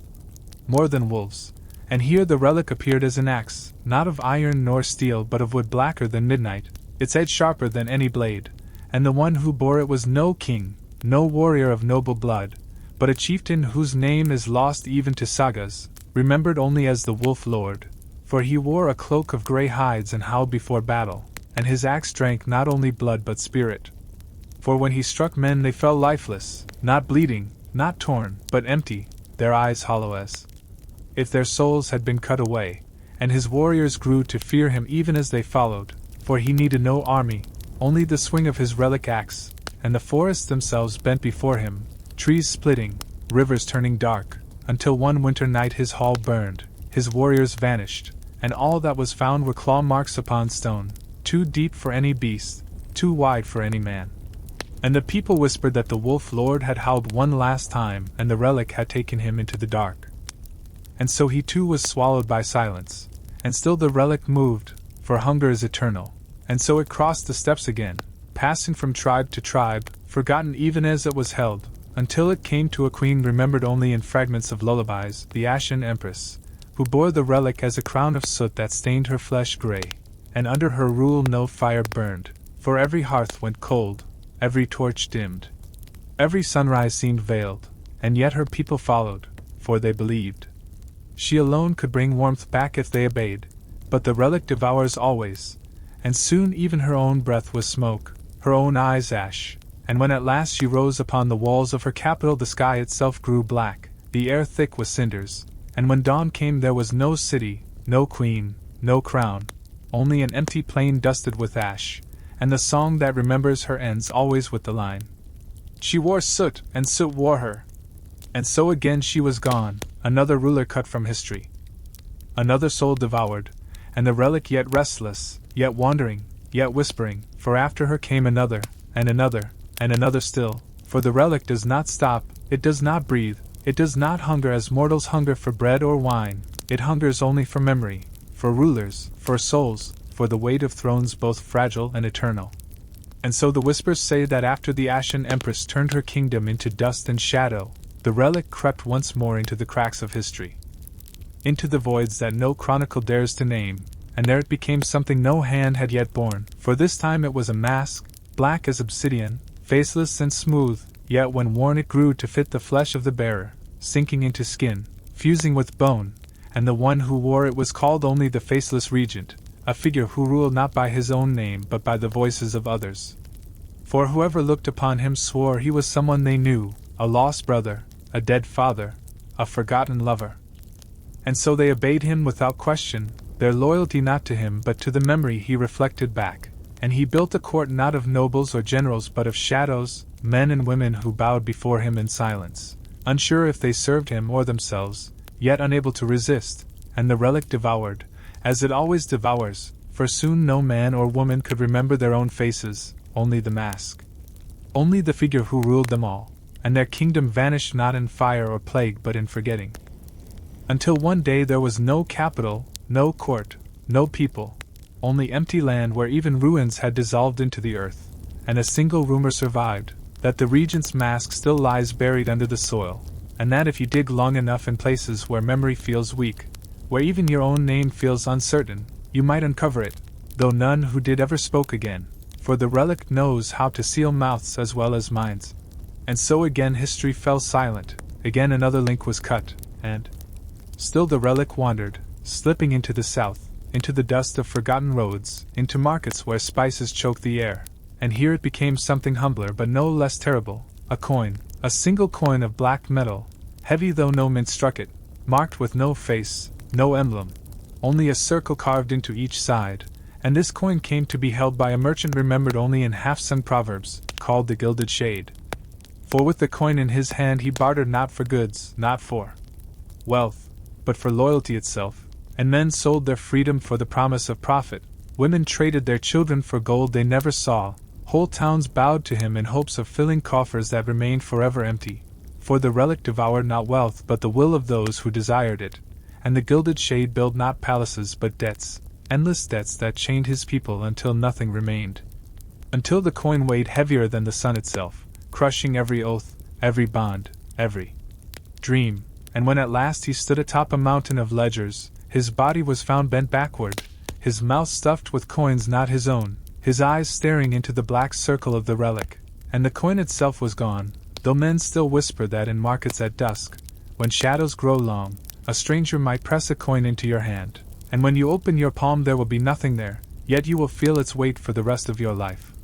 And you will know the shade has passed again. And so the relic moved once more, not weary, not spent, but hungrier, always hungrier, and it came to a land where storms rose without end, a coast lashed by thunder, and here it was a horn, carved from black bone, wide and jagged, and the man who bore it was no king but a warlord called the Storm Summoner, for when he raised the horn to his lips the skies broke, lightning struck, seas tore ships to splinters, and his enemies drowned not on the field of battle but beneath waves they had never seen coming, and his people hailed him as chosen by the gods. But the relic has no gods, it feeds only itself, and the more he blew, the more the storms turned not upon his foes but upon his own lands, until villages washed away, mountains cracked, the soil turned to salt, and still he blew, still he raised the horn, unable to stop, until one night he climbed the cliffs and blew one last note so loud the heavens split open. And when morning came there was no horn, no warlord, only a jagged scar upon the earth where the sea had bitten inland, and fishermen still say that if you sail too close to those cliffs you hear a low thunder, like a horn beneath the water, and so he too was devoured, erased, swallowed into silence. And yet the relic was not done, for after storms come shadows, and so it drifted east again, into a kingdom of gardens and scholars, where poetry bloomed like roses, and here it appeared as a lamp of black glass, burning with a flame that gave no light, only darkness. And it came into the hands of a queen remembered only as the Midnight Lady, for she lit her palace not with torches or oil but with that lamp, and within its glow no man could lie, no courtier could flatter, no traitor could scheme, for in the presence of that darkness all secrets were revealed, all hidden thoughts spoken aloud, and her reign seemed perfect, unbreakable, her throne steady, but the relic devours even truth. And soon her people lost all sense of silence, unable to hide even their smallest shame, their smallest cruelty, their darkest desire, until her kingdom turned upon itself, every citizen exposing the other, every lover betraying the other, every child accused, until at last the palace itself burned from within, her people tearing each other apart. And when the embers cooled there was no queen, no lamp, only a courtyard of black glass that no grass dares grow upon, and travelers who pass at night swear they hear whispers, every thought they have spoken aloud by unseen lips, and they say, "She bore darkness, and darkness bore her." And so the relic slipped once more into silence, one ruler more erased, one kingdom more devoured, and still it moves. Still it whispers, still it waits, for the chain has no end, the hourglass no final grain, and after her came another, and another, until even the stars themselves seem to watch with dread, for though it is carried by men and women, kings and queens, priests and thieves. The relic belongs to none, it belongs only to itself, and it moves still, even now, even here. For the chain is unbroken, the shadow unending. And after her came a ruler who was never meant to rule, a child born beneath an eclipse, wrapped not in silk or linen but in a shroud of black thread that no hand admitted weaving. And the relic in this age chose a form crueler than before, for it became a cradle, carved of dark wood that seemed to breathe as though it were alive, rocking itself even when the air was still, and those who looked upon it swore they heard faint cries even when it was empty. And into this cradle the child was laid, a prince of no name. A boy the midwives feared to touch, for they whispered that the cradle rocked him not to sleep but deeper into silence. And so he grew not as children grow but as shadows lengthen, fast and stretched, his eyes hollow yet burning, and he was crowned not upon a throne but within the cradle itself, for it had grown with him, always fitting, always enclosing, and so the people called him the Cradle King, and under his rule there was no laughter of children in the streets, no birth without death. For every infant born in his kingdom seemed to wither before its first cry, as though their life had been fed into his relic cradle, and the people both cursed and worshipped him, for they believed if they obeyed him their children might live, but none did, and still the Cradle King reigned, his palace filled with silence broken only by the rocking of that black cradle which none dared approach, and those who defied him found themselves lying within it, grown men shrinking, curling, their bones softening until they were infants once more, and then they vanished altogether, leaving only the sound of a lullaby no lips sang. And so his court grew empty, his city hollow, until the day the cradle rocked alone, no king, no people, only an empty shell of dark wood upon a cracked floor. And yet travelers who wander too far into ruins forgotten by maps claim they hear it still, rocking in the windless air, waiting, waiting, and thus the relic moved on, for hunger never ends. And after the Cradle King came another, a ruler whose tale is sung only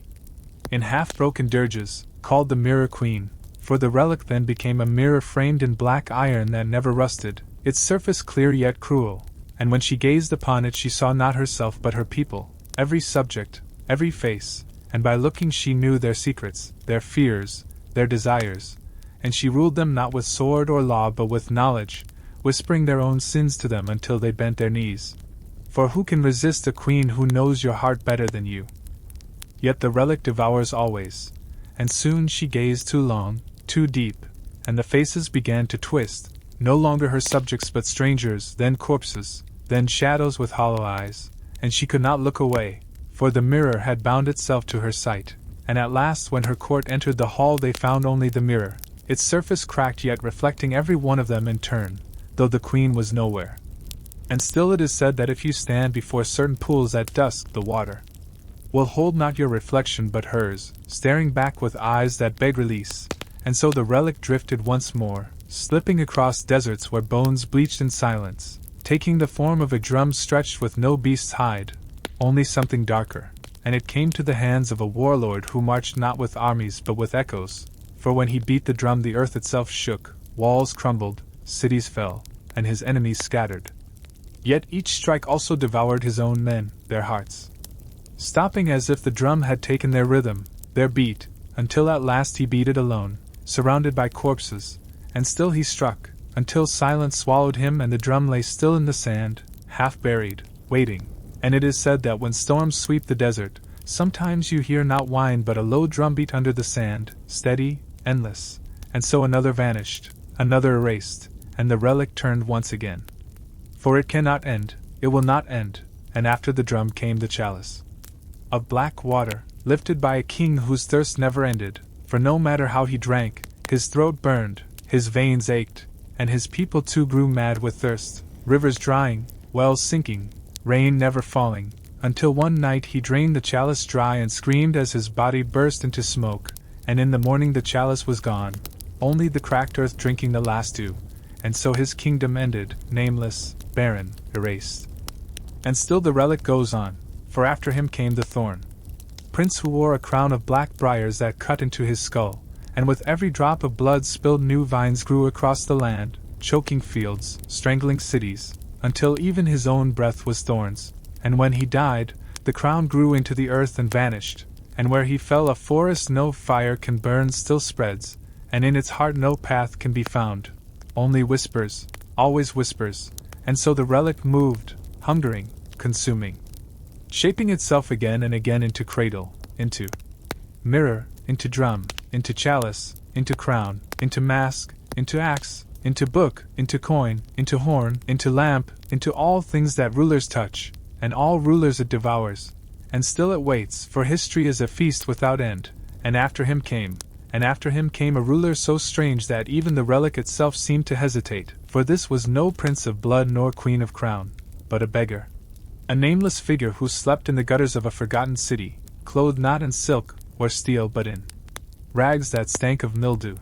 And yet the relic found him, as it always does, shifting itself this time into the form of a staff, a crooked rod of black wood that pulsed like a vein. And when the beggar's hand closed around it he rose from the filth as though he had been a king all along, and the people who passed him in the streets no longer saw a wretch but swore they beheld a prophet, a savior, a monarch sent to redeem them.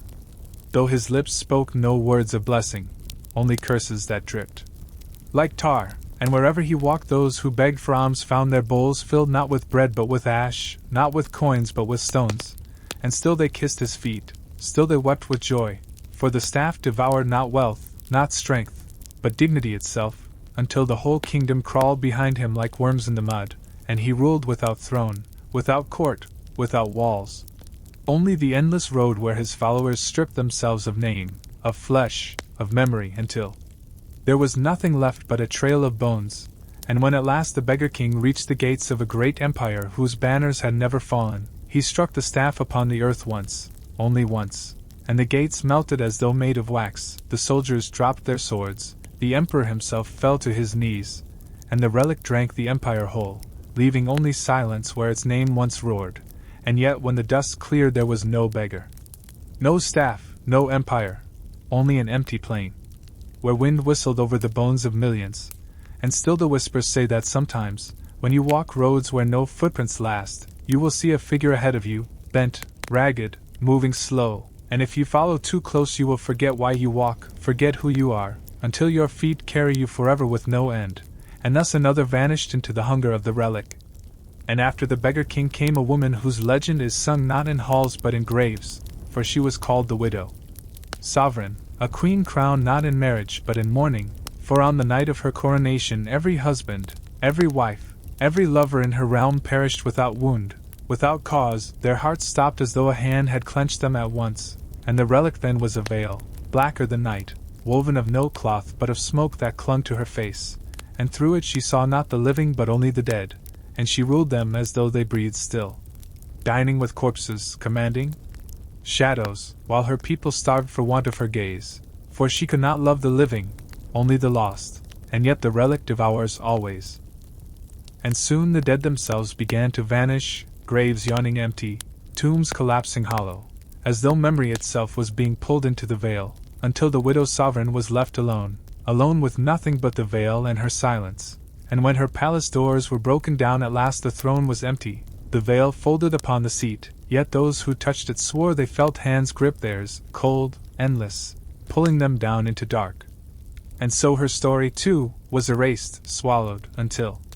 only fragments lingered, fragments that cut the tongue that spoke them, and yet still the relic turned, still it moved, hungering, hungering, hungering. And after her came a king whose name was carved not in stone but in screams, for the relic had become chains, a crown of links forged of no metal known to men,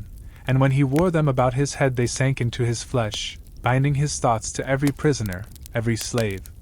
every captive in his realm, so that their agony was his crown, their cries his scepter, and he ruled as though the whole world were a dungeon, until none could tell if they were bound or free, for even the high lords woke with bruises upon their wrists, even the priests dreamed of shackles, and his kingdom became one vast prison without bars. And yet he grew proud, proud of his suffering, proud of his pain, until the relic devoured even pride. And when at last his body was found it was not a body at all but a chain coiled upon itself, rustless, endless, cold. And it was said that whoever touched it felt cuffs close about their soul, unseen but unbroken, and so none dare take it, and so it lies still, waiting, waiting, and thus another vanished, another link devoured, another kingdom turned to silence, and still the relic moves, still it whispers, still it waits, and after him came a queen unlike any before, for she was born of silence itself. A child delivered without a cry, without a heartbeat, so still that the midwives thought her dead until her eyes opened, two hollow voids that reflected nothing, and the relic found her before she found breath, this time in the shape of a harp, strung not with gut or silk but with threads of shadow so fine they cut the fingers of any who dared to pluck them. Yet when the infant touched it the harp sang of its own accord, filling the chamber with a melody no one could bear to hear, for it spoke not to the ears but to the soul, unraveling every memory, every secret, every grief, and so she grew into what the people called the Harp Queen, a ruler who spoke seldom but whose music bent nations, for when she played her harp, armies laid down their swords, kings surrendered crowns, lovers forgot each other's names, and children sat in stunned silence as though emptied of dreams. Yet the relic devours always, and the harp fed on more than sound, it drank the essence of all who listened, their laughter, their sorrow, their hope, leaving them shells that wandered the streets without song, and her kingdom became a hushed graveyard where even the birds forgot to sing, even the rivers forgot to rush, and still she played, unable to stop, for the harp had bound itself to her hands, her flesh sinking into the black wood until it was no longer instrument and player but one creature, half queen, half harp. And when at last her court burst into the hall to end her reign, they found no throne, no ruler. Only a vast harp the size of the palace itself, its strings stretching into the sky, and as the wind passed through them the entire world trembled with sorrow. And so it is said that when storms sweep across valleys, carrying with them sounds like distant strings, it is her song you hear, the Harp Queen's lament, echoing across centuries, devouring all who dare listen. And after her came a monarch of fire, though not by birth but by curse, for the relic then shaped itself into a torch, black flame burning without smoke, without heat, and it fell into the hands of a prince, who sought only to light his way through catacombs, yet once he touched it the flame clung to his veins, his eyes glowing as embers, his breath smoke, and he became what the people called the Ember King, his body a furnace that burned yet did not consume itself, and under his rule his cities shone brighter than suns, their towers of glass and stone glowing in the night like lanterns, yet the relic devours always, and the torch grew hungrier, until the fires spread not only through hearths and forges but through flesh, and soon his subjects burned from within, their screams rising as pillars of flame across the land, and he himself could not quench the torch, for it had become his heart, his pulse, his soul, and when at last his body shattered into ash the torch remained, guttering black against the wind, and still travelers claim to see its glow deep within ruins, though those who follow it vanish, their bodies found as nothing but charred bones, and so another vanished. Another kingdom scorched from memory, and still the relic moves, still it hungers, shifting once more, this time into a book, bound in leather that bled when cut, its pages blank until touched, and into the hands of a scholar it fell, a man who sought wisdom beyond kingdoms, and the book gave him what he asked, for every word he spoke to it appeared upon its pages, every question answered, every truth revealed. Yet the relic devours always, and soon he could no longer close the book, for his thoughts spilled into it without end, his memories, his breath, his soul, until at last when his pupils came to his chamber they found only the book upon his chair, heavy with countless pages, and upon each page his face was drawn, screaming silently, and those who read too far into its lines found their own thoughts sinking, their own minds draining, until they too became ink upon parchment, and so the book grew fat with souls, and still it waits, hidden in some library where the dust itself seems to whisper, waiting for another hand, and still the relic whispers, still it devours, never sated, never done. And after the book king came the masked queen, a sovereign who wore not one face but many, for the relic then was a mask of black glass, smooth and cold, and when she set it upon her skin it fused to her flesh, and she found that with every glance it showed her a new face, not hers, not others, but reflections of what should have been, what could have been, and soon her court bowed to her not out of love but out of terror, for they could not say who she was, only that she was always someone else, always shifting, and her realm became a theater of lies where no one knew themselves, no one trusted blood or bond, and the relic devours always, and soon her mask ceased to shift upon her will but upon its own, until her body could not bear the strain, splitting, stretching, until at last she was nothing but faces. Countless, endless, screaming, and the mask shattered into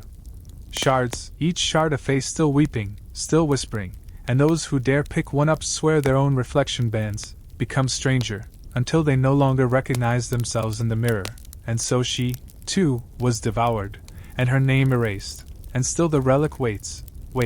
hungering, and after her came a ruler unlike any the relic had yet claimed. For he was not born of palace or temple or battlefield but of silence between breaths, a child,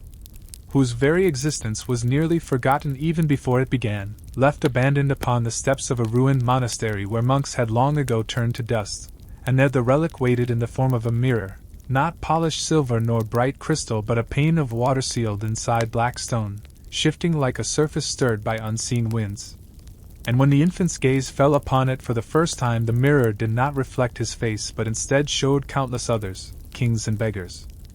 queens and widows, all the forgotten rulers swallowed before him, and their whispers filled his ears like lullabies, raising him in place of parents, teaching him secrets in place of prayers, until he was grown not as man nor child but as a vessel of voices, a monarch of echoes, and when at last he walked among the living they could not look upon him without trembling, for his face shifted as the masked queens had. Yet not into strangers but into their own. Whoever stood before him saw themselves looking back, smiling with a cruelty they did not know they possessed, and thus they bowed before him as if before themselves, and so he became the Mirror King, master of obedience without chains, ruler of loyalty without armies, and under his reign kingdoms did not fight him, for how can one raise a sword against one's own reflection? Yet the relic devours always, and the mirror grew hungrier, drinking not only faces but souls, drawing them into its depth until the halls of his palace were filled with empty husks staring blankly at walls, while within the mirror endless crowds jostled and wept, trapped eternally in silent glass, and the king himself, though he thought he commanded the mirror, found his image fading day by day, until he stood one morning before it and saw nothing at all, not even his shadow, and in that instant he was gone, absorbed wholly, and the mirror fell to the earth and shattered not into shards but into droplets that rolled across the stones like quicksilver, seeping into cracks, into soil, into rivers, so that even now when you glance into still water and feel for a heartbeat that the face looking back is not quite your own, it is said you glimpse the Mirror King, ever waiting, ever hungry, ever watching. And thus he too was devoured, his name erased, his throne dissolved into silence. And still the relic shifted, restless, yearning for another soul to claim. And after him came a queen who was never born in the way mortals are, for her birth was whispered into the world not by mother nor father but by the relic itself, which had grown restless after swallowing the Mirror King, restless as though the countless souls within its hidden chambers pressed against its unseen walls, demanding release. And so it exhaled her into existence as one might breathe fog onto glass. A shape without beginning yet with form enough to walk among men, and she was called by those who saw her first the Mist Queen, for her body seemed woven of haze, her hair drifting like smoke across her shoulders, her steps leaving no sound, no print, and her eyes shifting as though they were clouds in which suns rose and moons died. And when she came among villages at the edge of forgotten lands, the relic was in her hand already. No longer a mirror nor harp nor torch but a vial of endless glass, sealed and yet unsealed, within which swirled a storm of pale mist that seemed to move as if it dreamed, and when she unstoppered it, just once, the breath that spilled out consumed entire towns, not with fire, not with flood, but with a fog so thick it erased all sound, all memory, all sense, and those who walked within it emerged with eyes blank, tongue still, heart silent, for the relic devours always.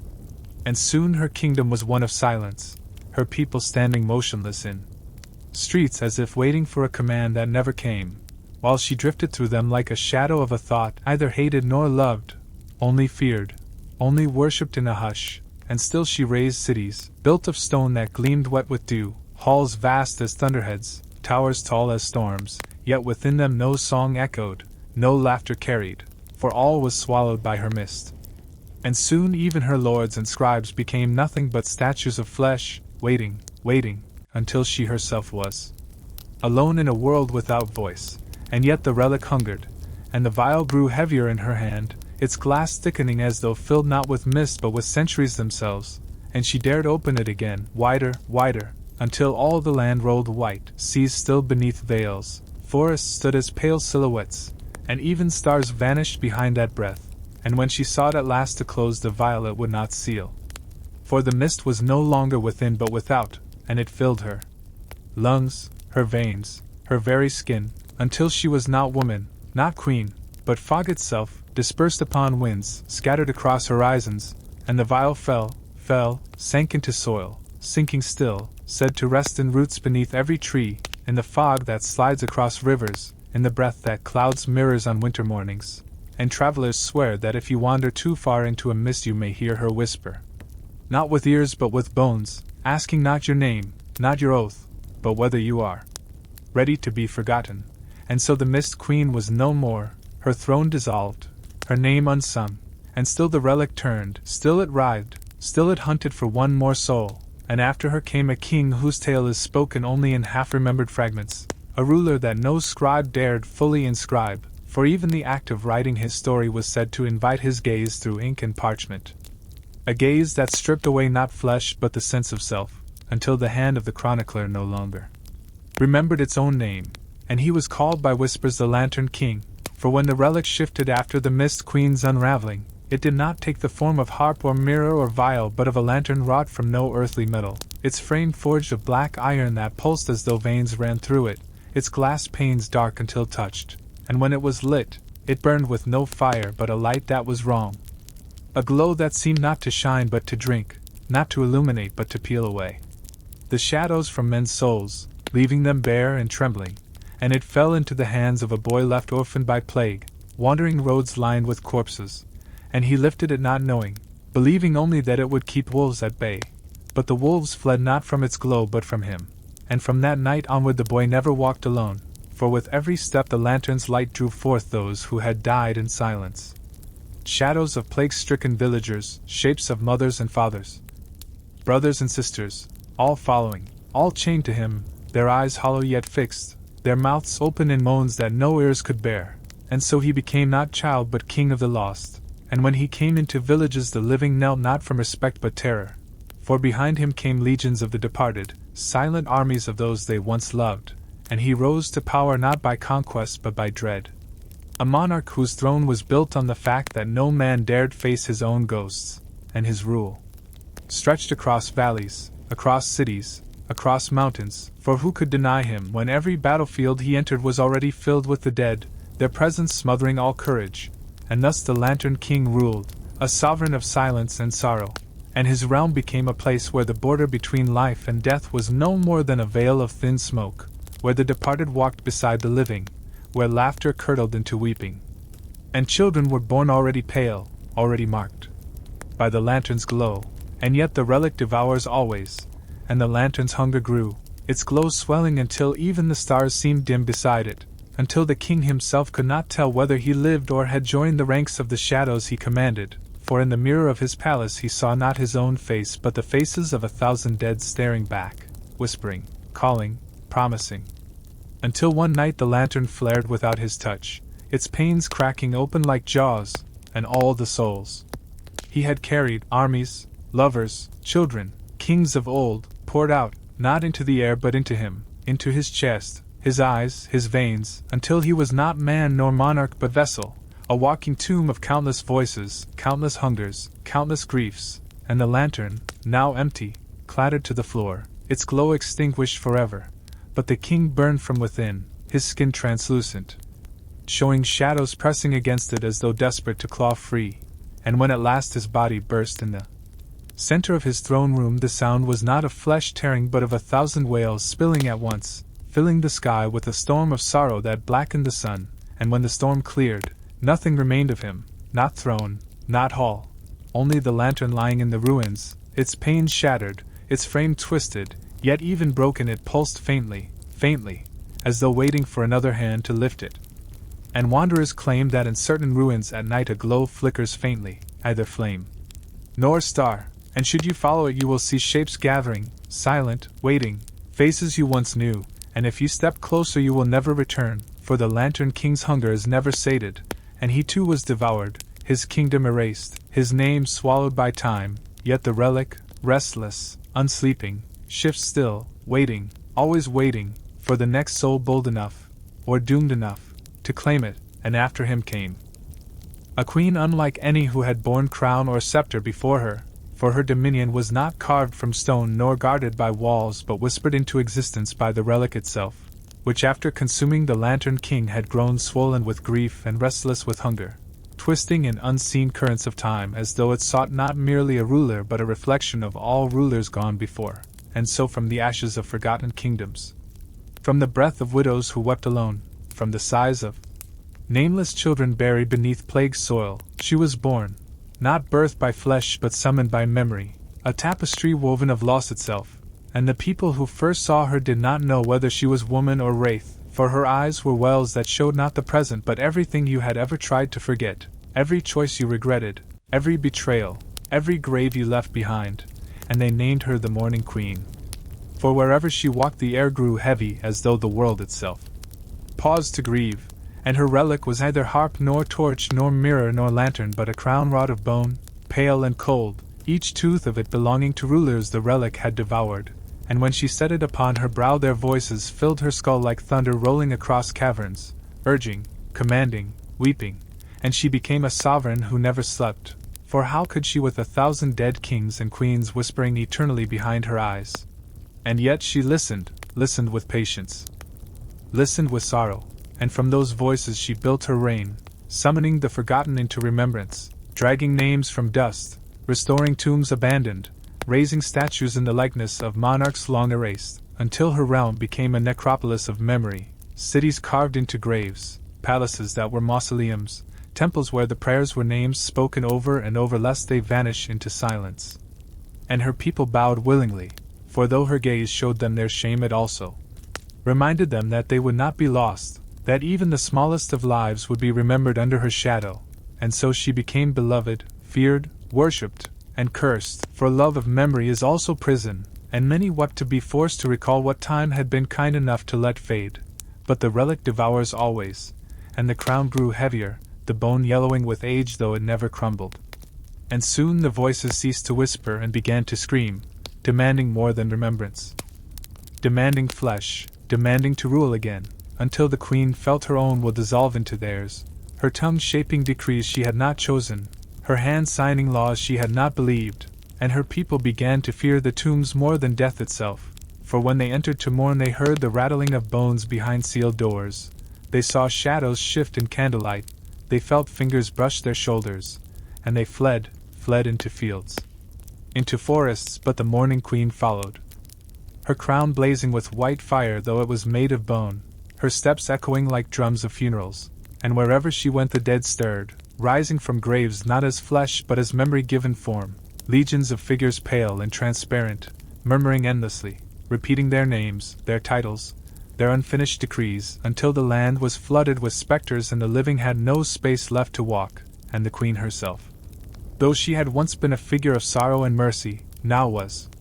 consumed by them, her face shifting with each name the crown pressed into her, until no one could say who she truly was. For one moment she was the Mist Queen's shadow, the next the Mirror King's reflection, the next the Lantern King's hollow gaze, and still others besides, until she was not one queen but all queens and kings devoured, walking as a vessel of endless remembrance.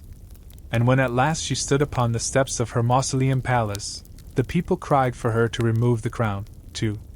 cast it away, to free herself and them, but she only smiled, a sad smile that was hers alone, and whispered that without memory there is no life, and then she placed her hands upon the bone's circlet and pushed until the teeth of kings pierced her skull, until blood ran like ink down her cheeks, until the crown was not upon her head but within it, fused to her bone, and in that moment the relic roared. For it had claimed not her soul only but her body, her blood, her thought, and the sky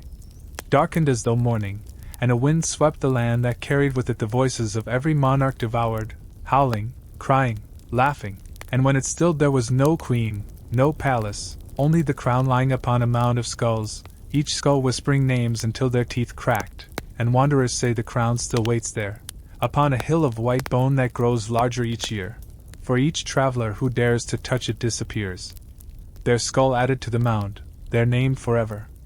whispered into the air until no one alive can rest, and thus the mourning queen too was devoured, her reign unsung, her throne dissolved into dust, and still the relic twists, hungers, seeks, restless and merciless, and after her came a king whose rise was unlike any before, for the relic, glutted with sorrow, swollen with memory, choked with the ashes of the mourning queen's reign, did not linger in silence nor rest in the mound of skulls, but cracked the earth itself as though the weight of remembrance had become too heavy for soil to bear, and from that fissure bled not mist nor light but ink black and glistening, ink that smelled of blood and old vellum, of quills broken under strain, of chronicles left unfinished, and it pooled until it formed a river, wide and endless, and from its surface rose a man not born nor summoned nor remembered but written, his flesh traced in strokes of ink, his veins thin lines, his bones thick scripts, his heart a black sigil that beat in rhythms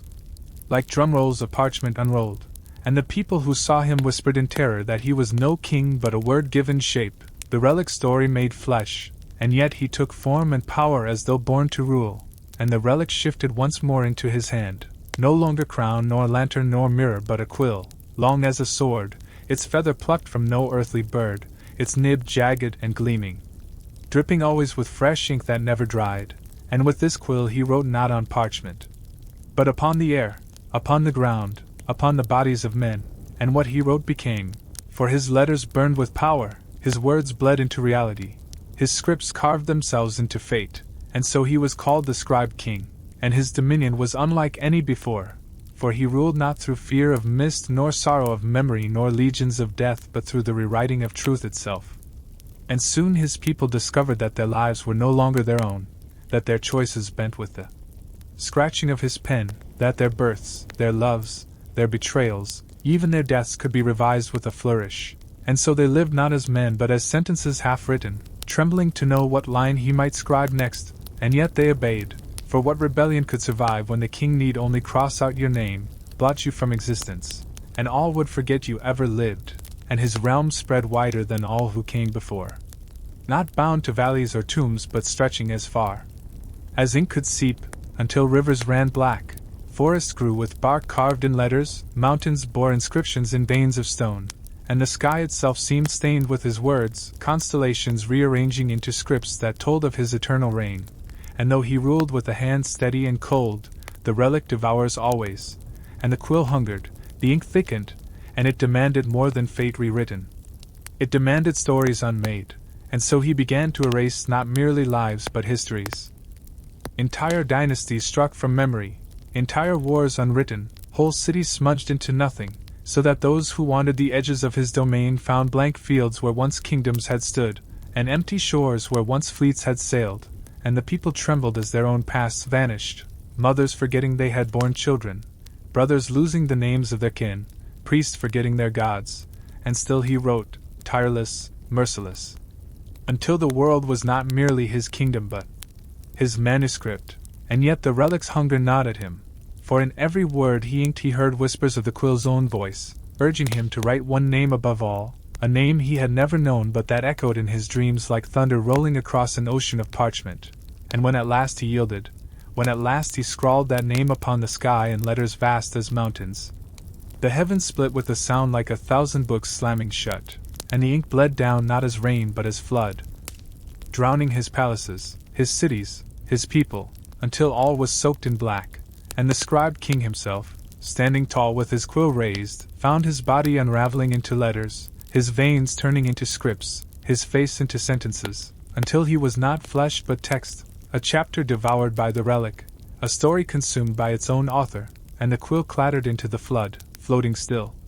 ink dripping from its tip as though it bled without end, and wanderers claim that if you step too close to pools of dark water on moonless nights you will see letters swirling within, words forming, erasing, rewriting themselves, and if you read even one line aloud your fate will change, though never as you wish, for the scribe king's hunger lingers, his ink seeks still, restless and merciless, and thus he too was devoured, his reign dissolved, his story unsung, and still the relic twists, hungers, seeks, for it cannot end. It will not end. And still the relic twists, hungers, seeks, for it cannot end, it will not end, And in that endless reaching, in that ceaseless hunger that had already devoured mist and mirror, lantern and crown, quill and ink, there rose something beyond kingship, beyond queenship, beyond any mortal throne, for the relic had grown too vast, too swollen with sorrow, too heavy with stories,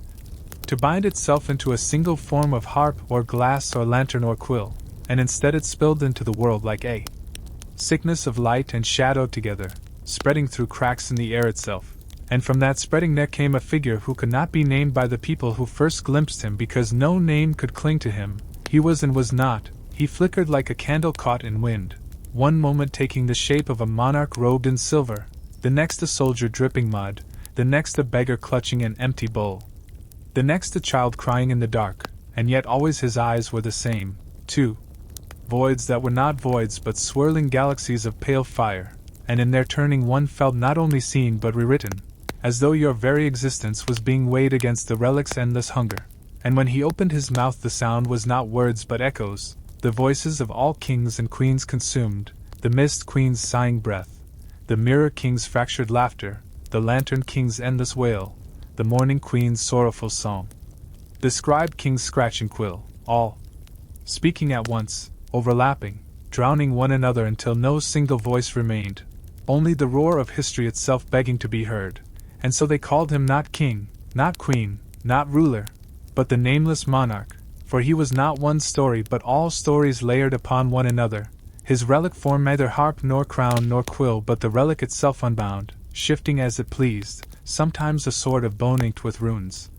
sometimes a chalice filled with screaming water, sometimes a mask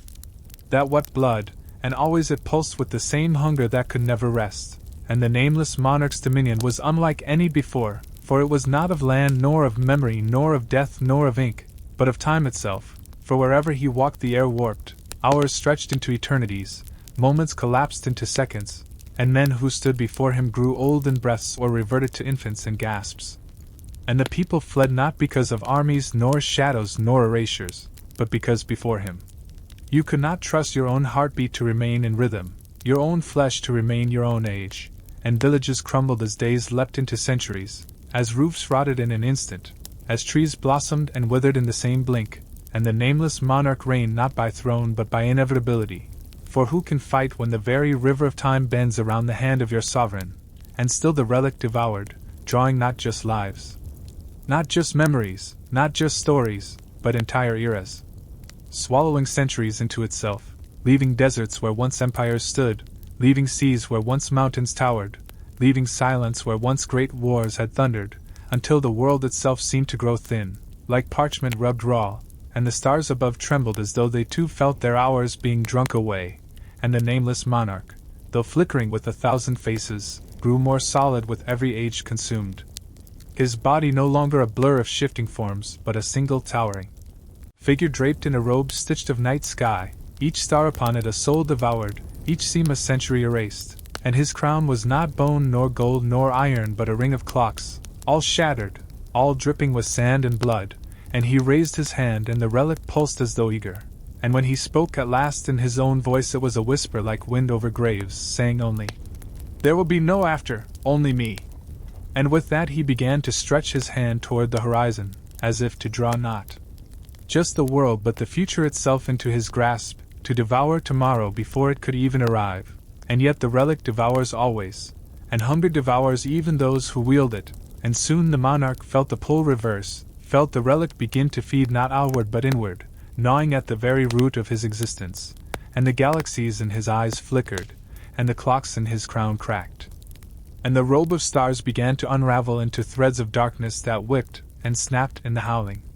wind, and his figure trembled, doubled, fractured, until once more he was child, beggar, soldier, queen, king, priest, scribe, shadow, light, all at once, and the voices roared louder than thunder, screaming, weeping, demanding release, until the world itself shuddered as though it could no longer bear his weight, mountains collapsing, seas boiling, skies tearing, and still he held on, desperate, whispering, "Not yet, not yet! I must endure. I must be the last." But the relic does not grant last rulers, it does not grant endings, it only seeks, twists, hungers, consumes, and so at last the nameless monarch screamed, not in rage, not in command, but in terror, as his body folded inward like paper burning to ash, collapsing into a point of dark fire, and then burst outward in a storm of fragments, each fragment a shard of time itself, seconds like daggers, years like spears, centuries like arrows, raining upon the earth, piercing soil, embedding in stone, searing flesh, and where each shard struck a new distortion bloomed, a child aging into dust in her cradle, an old man reverting to infancy and vanishing, a castle standing for 10,000 years and then gone, a battlefield frozen mid-charge forever. And when at last the storm ended, there was no monarch, no throne, no relic visible, only fragments of time scattered across the world, buried in rivers, mountains, forests, deserts, each still pulsing faintly, each still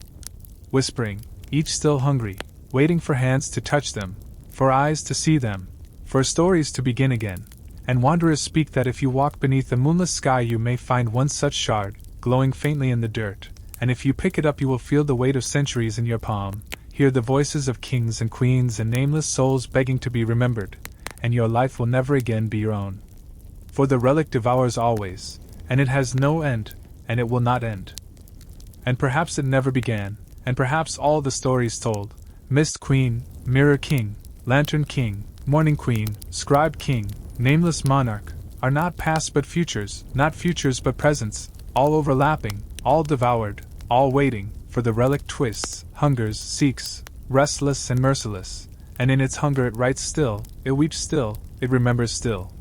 And it will forever, for though the monarch had shattered and though the relic had seemed to scatter into shards across the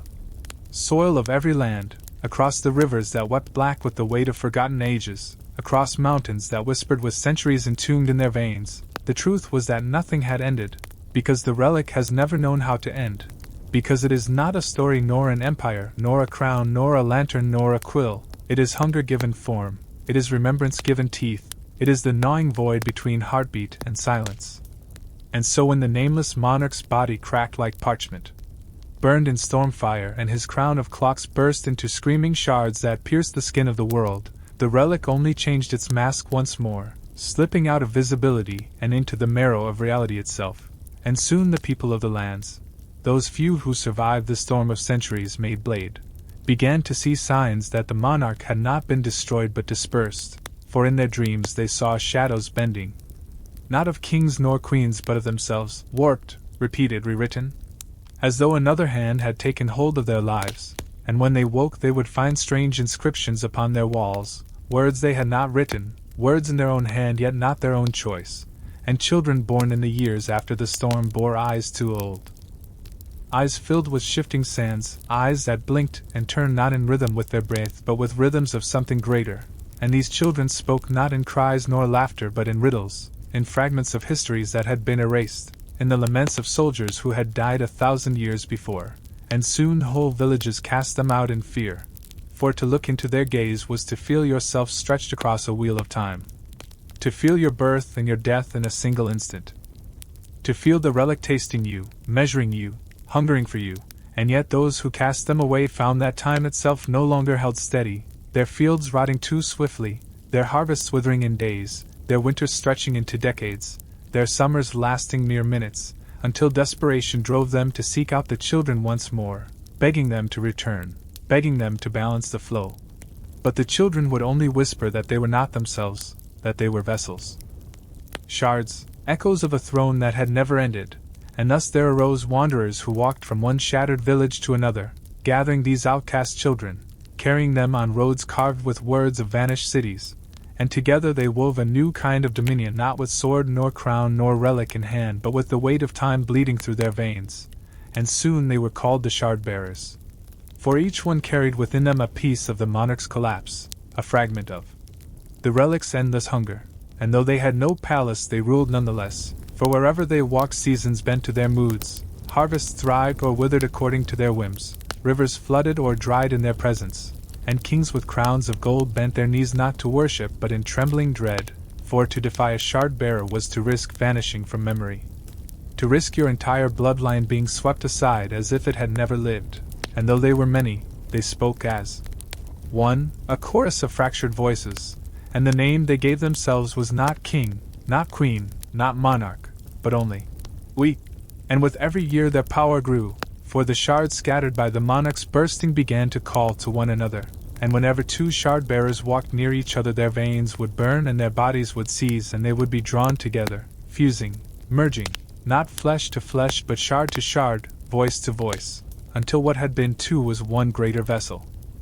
Heavier, hungrier, more unbearable to behold, and so the years became a procession of merging, of uniting, of voices collapsing into one voice vast and jagged, until the we dwindled not in number but in multitude, until where once there had been hundreds of children wandering roads there now stood a single figure taller than towers, cloaked in rags stitched from the sands of fallen hours,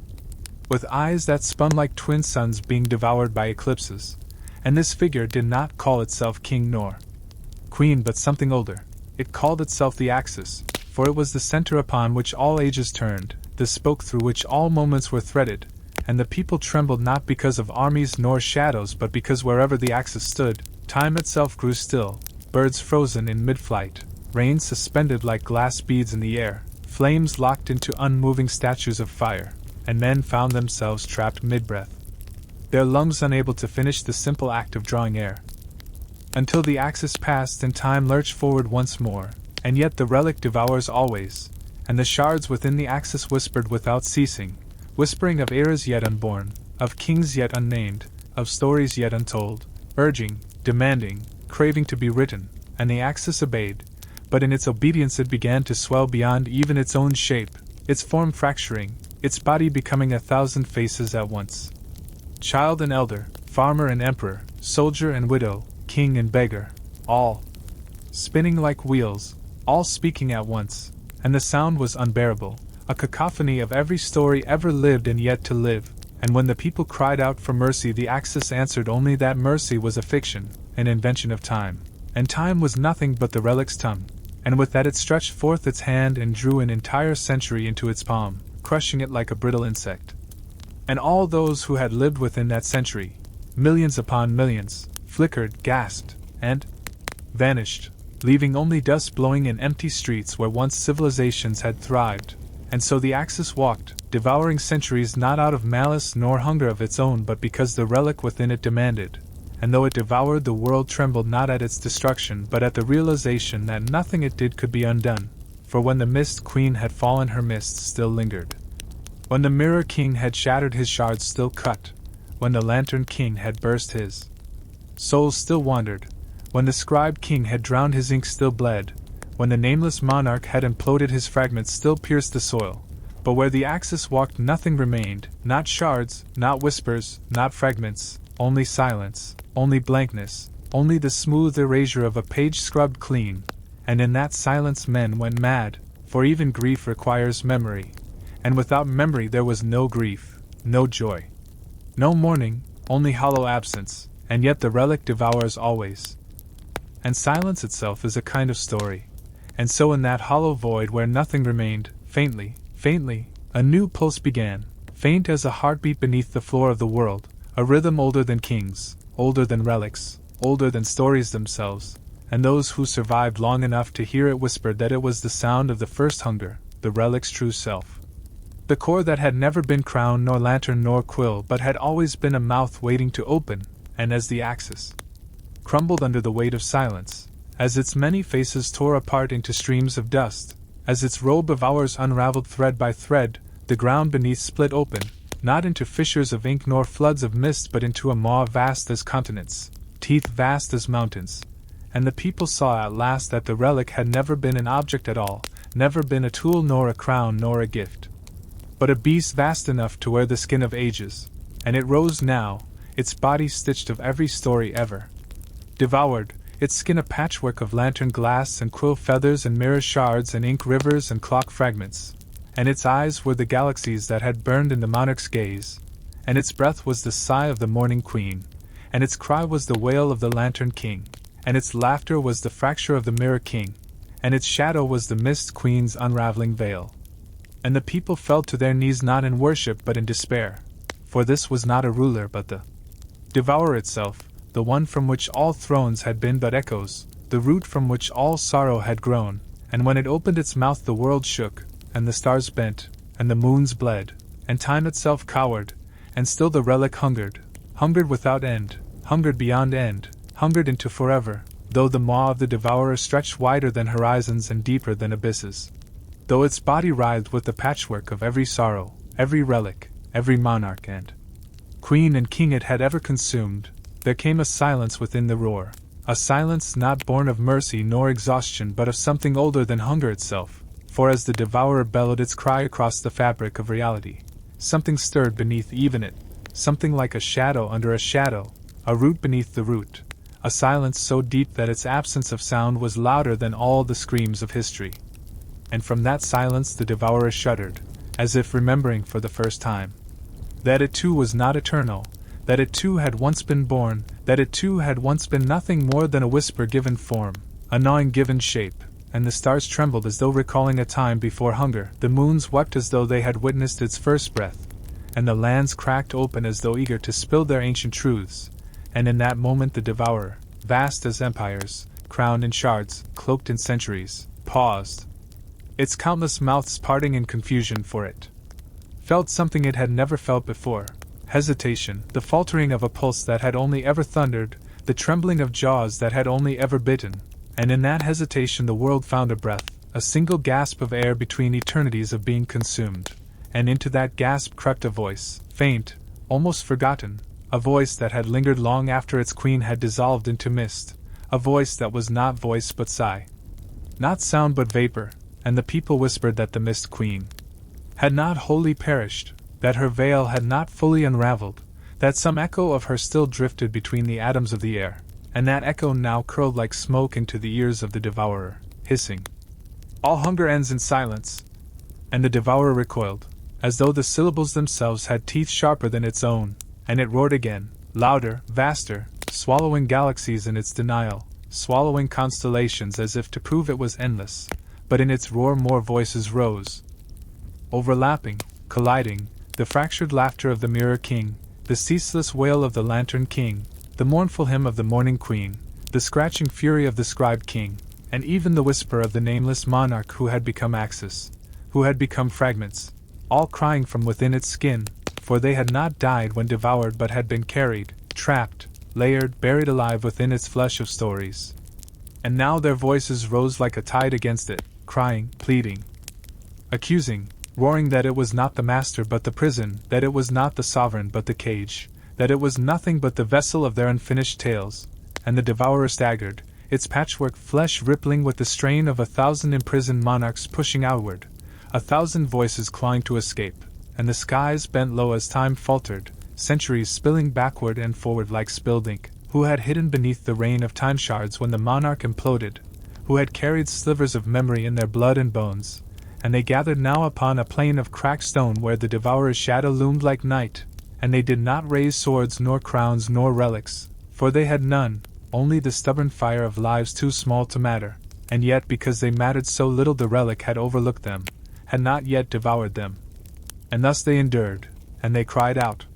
not in defiance but in remembrance, each speaking the name of one who had been lost, each speaking the memory of a child buried, a mother forgotten, a friend erased, and with every word they spoke the silence beneath the devourer deepened, for silence feeds not on hunger but on memory, and the more they remembered the stronger it grew, until the devourer's bellow broke, choking on its own enormity. And for the first time in forever it faltered, its jaws snapping shut, its galaxies of eyes flickering, its patchwork flesh trembling with cracks of light, and from those cracks seeped not mist nor ink nor shadow but pure uncolored radiance, the raw essence of all that had ever been swallowed, surging outward in streams too bright to look upon, and the people fell to their knees weeping as they saw visions within the light, cities reborn for an instant, lovers embracing once more, forgotten songs spilling into the air, lost histories written across the sky in letters of flame, and, though the visions faded, the people understood that the relic was not invincible, that hunger could be starved if memory fed the silence beneath, and so they rose. And so they spoke louder, naming every name they knew, telling every story they remembered, crying every grief they had carried, until the plain thundered not with armies but with memory, and the devourer shrieked, clawing at its own body as if to silence the voices swelling within it, and it stamped its vast limbs upon the earth, shattering continents, raising waves to drown horizons, But still the mortals spoke, and still the silence grew, and the devourer screamed again, louder than before, a sound that shattered the sky itself into rivers of broken stars, and still within that scream a new sound was rising, faint but unstoppable, the rhythm of the first hunger meeting the rhythm of the first silence, a battle older than relics, older than kings, older than worlds, and as the clash began the people realized that the devourer was not only outside them but inside, that the shards buried across the world had long ago lodged in their blood, their bones, their very dreams, and that by speaking they were not merely defying but purging, burning the relic shards out of themselves with fire of memory, and though many fell, coughing blood turned to black ink, gasping as fragments of time tore from their chests, those who endured stood taller, clearer, freer. And in their freedom they shone, faintly at first like fireflies, then brighter like torches, then brighter still until the plain itself was ringed with blazing figures of light, each one immortal but more than mortal, each one a bearer not of shards but of silence, each one a vessel of the memory that outlives hunger. And the devourer staggered again, its patchwork body unraveling, its colossal maw snapping open and shut as though drowning. And for the first time the question trembled across the cosmos: what if hunger itself could be devoured? What if the eater could be eaten? What if the relic that had consumed all might finally be consumed by the one thing it had never touched, an ending?